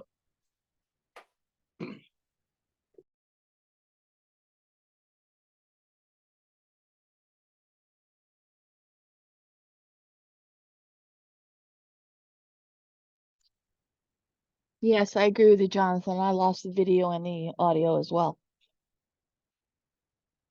Yeah, something happened in the Zoom room. Hang on. Oh, okay. I thought they were just sending us a message. No, Matt's off. Hang on. Maybe go get something to eat message.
He's got on mute. Hey, I think we're back here in the gallery. You need to unmute, Matt. There we go. So this is in 25, 26. We don't have any prices or anything yet, but so I was thinking even yesterday that this could be a great opportunity for maybe an ADA grant. People in a wheelchair can't get into the woods. And part of this will go through the woods or the whole trail. The whole thing would either be like at Hemnas at the granite gravel hard packed, or it might be paved. I don't know what direction it would go. Need a landscape architect to kind of recommend that, but it would be a great opportunity for people in wheelchairs to get into the woods, or parents with little ones with strollers that want to, instead of just going around the path, around a field, the part of it goes through the woods, probably at least a quarter mile of it. So I think there's a lot of opportunity. Speaking with one of the members of the Shoreline Greenway Trail, they're going to try to do some fundraising also. So we have no idea what the cost is. I think the initial thing is to get it laid out where it's going to go. get a landscape architect to, kind of design it and come up with some cost estimates. So that's why it's a TBD in there. We don't know what the cost is, but I think I get excited about a lot of projects, but I think that could be a good one. I think it makes a lot of sense. And you will come back and take over it. Yes. Chair the committee. Any questions? Yeah, just rejoining here, were you talking about the project to create a bike or walking path around Bittner Fields? Yeah. Okay, and then I saw that it was $1, and I thought that was a hell of a bargain. Obviously, though, that's probably not the right cost estimate. We don't even have one at this point. Yeah, you can't put TBD in the Oh, okay. spreadsheet and have it add at the bottom. It's basically, John, it's basically like a placeholder. It's an idea that just came to us really in the last couple of weeks. And so we wanted to get something in there and just put it as a bookmark. This is something we want to look at. Okay, so that might even end up in the next capital cycle. Could be. Yep. Okay. Anything else? No, any other questions or you guys good? No. And for those who don't know, this is Rick's last presentation for his capital budget after 33 years, 32. So as he has announced his retirement, not date certain yet, which gives us some hope that he's going to stay longer than he thought he was going to stay. But I love it. I love what I do. It's tough to make that call, but at some point, I gotta do it. But I'm still passionate about it, and sorry you're gonna not get all the little corny jokes anymore. But if you do this, it'll be a capital idea. I love it. Can we ask you some questions since you're leaving the stage and we might be losing you? Can we ask you a couple of quick questions? Sure. I was a little curious about the lights, and you're talking about maybe a system where you can remote control the lights. Aren't the lights on a schedule where they would just shut off at a certain time anyway? No, the lights at Bittner Park are only on if somebody's playing softball or soccer, and either a referee or a coach or somebody has to get a code to the access to the electrical room, flip switches, flip them on, flip them off, and as I mentioned, sometimes they forget to turn them off. They've been on all night sometimes. And we don't, it's really probably not a good idea to give people access to the electrical room. There's a lot of other stuff in there. And that's the only way the only option we have right now. But by upgrading to this, it'll be very similar to what Jake Jarvis has at the high school, where he can be anywhere in the world. They can turn the lights on and off with his phone. And so, we've been thinking about it for a couple of years. We thought, let's put it in the budget. We really should move forward. It's a technological upgrade. Okay, yeah, I mean, it does seem kind of cool and save some money if you get the lights shut off and someone left them on. Let me ask you this one too. We went radio Hey, silent. Jonathan, before you proceed, I just wanted to share a couple notes on that one too about the lights. Oh, okay, sure. It's not completely related to lights, but at the community center, we over the last 5 years, we've upgraded to a new system where we have access remotely and through phones. And I gotta tell you, it's been fantastic. So, as technology increases and gets better, yeah, it's saved money, because I'm able to schedule. Let's say there's a big event on a Sunday and then they cancel, I can go into the system remotely and shut the building down to unoccupied. So I think I just wanted to share that with you. Pretty convenient. Yep. It is very convenient. So I can see that. We went radio silent, and I'm not sure if I missed any discussion about replacing the playscape at Jacobs Beach, but that had a price tag that was pretty high, and I was wondering what was involved in that. That was around $490,000. Is that right? Yeah, well, we didn't discuss that because that's in next year's budget, but the older playscape is, we have two in there. The older one is about 31 years old now. They usually get about a 25 lifespan. And with the salt air down there, I mentioned that we're replacing two slides now. the posts have rotted out. That's part of it. Plus, we've got cracks in the slides, which were, I think, potentially somebody could get cut sliding down it. But, you know, with the salt air, salt water down there, you know, metal takes a beating. Yep. You know, I'm sorry, I had in my head that we could do a cycle that was 2 years, but I'm sorry, I guess maybe I have that wrong. No, that would be for capital bonding, Jonathan. We do them every 2 years, and last year was the year that we proposed the capital bonding for the town. We usually are on that. You're absolutely right, a 2-year cycle. Okay. So this would be maybe next 2-year cycle for the Jacobs Park playscape? I would think it meets all the criteria for using bonds to pay for it. Yes. Yep. Okay. Remember, we had a discussion at one of these meetings about the whole bathroom situation at Bittner Park. We got into all kinds of what ifs and moving them and building new. Do you have that in this plan, or that's for the No, bonding we too? did, yeah, no, that was for the new one up top. No, we didn't, we left it out for now. Okay. We did. I mean, the porta johns are there. I think at some point, I think it's still a good idea because there's so much use up there. And if we end up putting lights there, people are gonna be there longer later. But We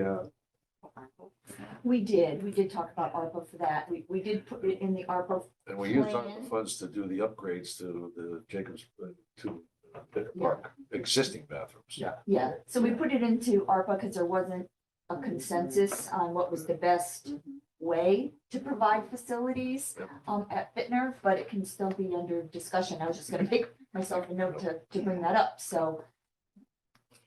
And then, because I have a little better understanding of program funds now than a year ago.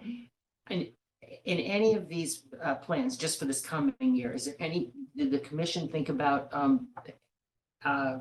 using some program funds for any of these projects to defray their capital costs? I think we've been told that if they're capital, we're not to use the program funds for that. Is that correct?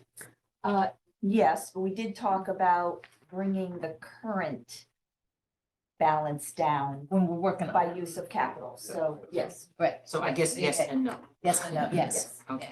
But correct, the conversation we had is once the program fund comes down to a level that we're all in agreement of, and we've agreed on a number there, that all capital would come through this. But I think, process. Sandy, if I'm not out of line here, I think that to your point though, that we just present what we think we need. Right.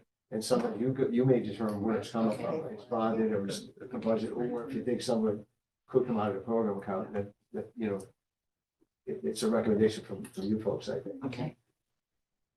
Just I had one more question. 27, 28, you got convert the Bittner softball field to synthetic, or the just the infield portion? That's just the infield. Okay.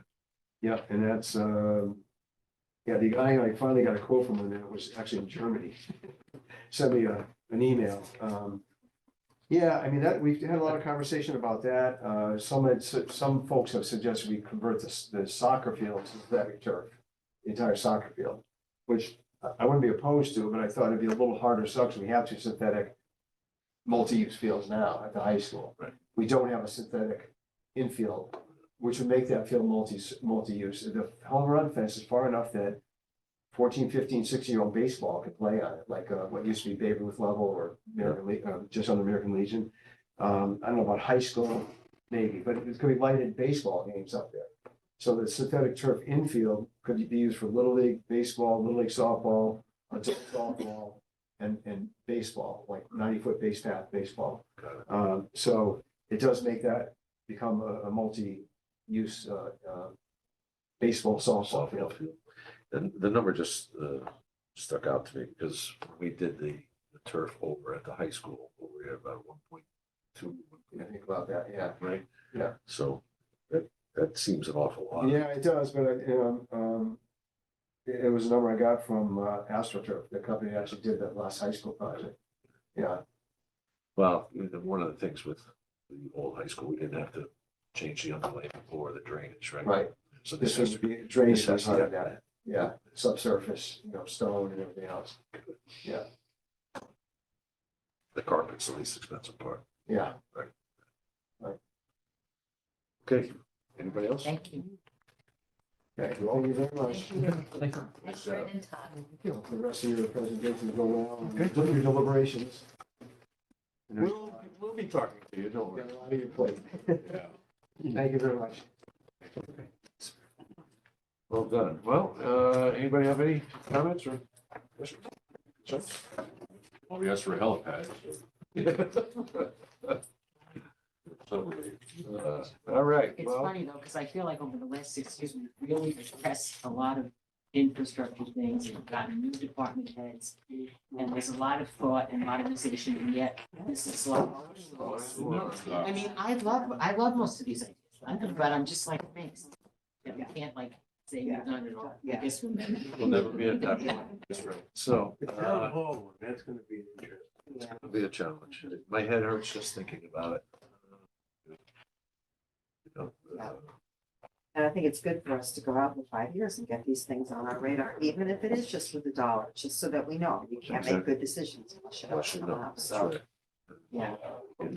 You know, getting a design person in sooner rather than later, maybe there are some, things have to be done, it's very complicated, but maybe, you know, that person will come up with something that none of us have remotely thought about, you know? We just And, worry you know, about it all the time. You know, it may very well be that we wind up saying, this is gonna turn into an HVAC project first, so we can create separate HVAC. So we don't have to shut down the entire Yeah. building at once, right? Yeah, And yeah. again, I'm not smart enough to be able to figure out all those details. Well, to Sandy's point, I mean, and your point also, you gotta look at the long range of these things. For example, those restrooms at Ventnor. I mean, Yeah. last year it was a major discussion, and this year, I know. maybe we don't need it. And it seemed, every time I hear about Bittner, I'm amazed at how much is going on up there, more than I ever realized. That's why that road, that connection road, Yeah. the long hill, Eventually, that's gonna be it. it's gonna turn itself into a necessity. And by the way, that 7.5 million number, I think is light. Because that number's been around for a while. So, but it's also consistent with moves that we made over the years to buy all the property and make it a continuous access. You know, that those were justified in some form or fashion. This is an eventual possibility. So. And public safety, right? That was the other public safety for Especially emergency so access. Interesting though,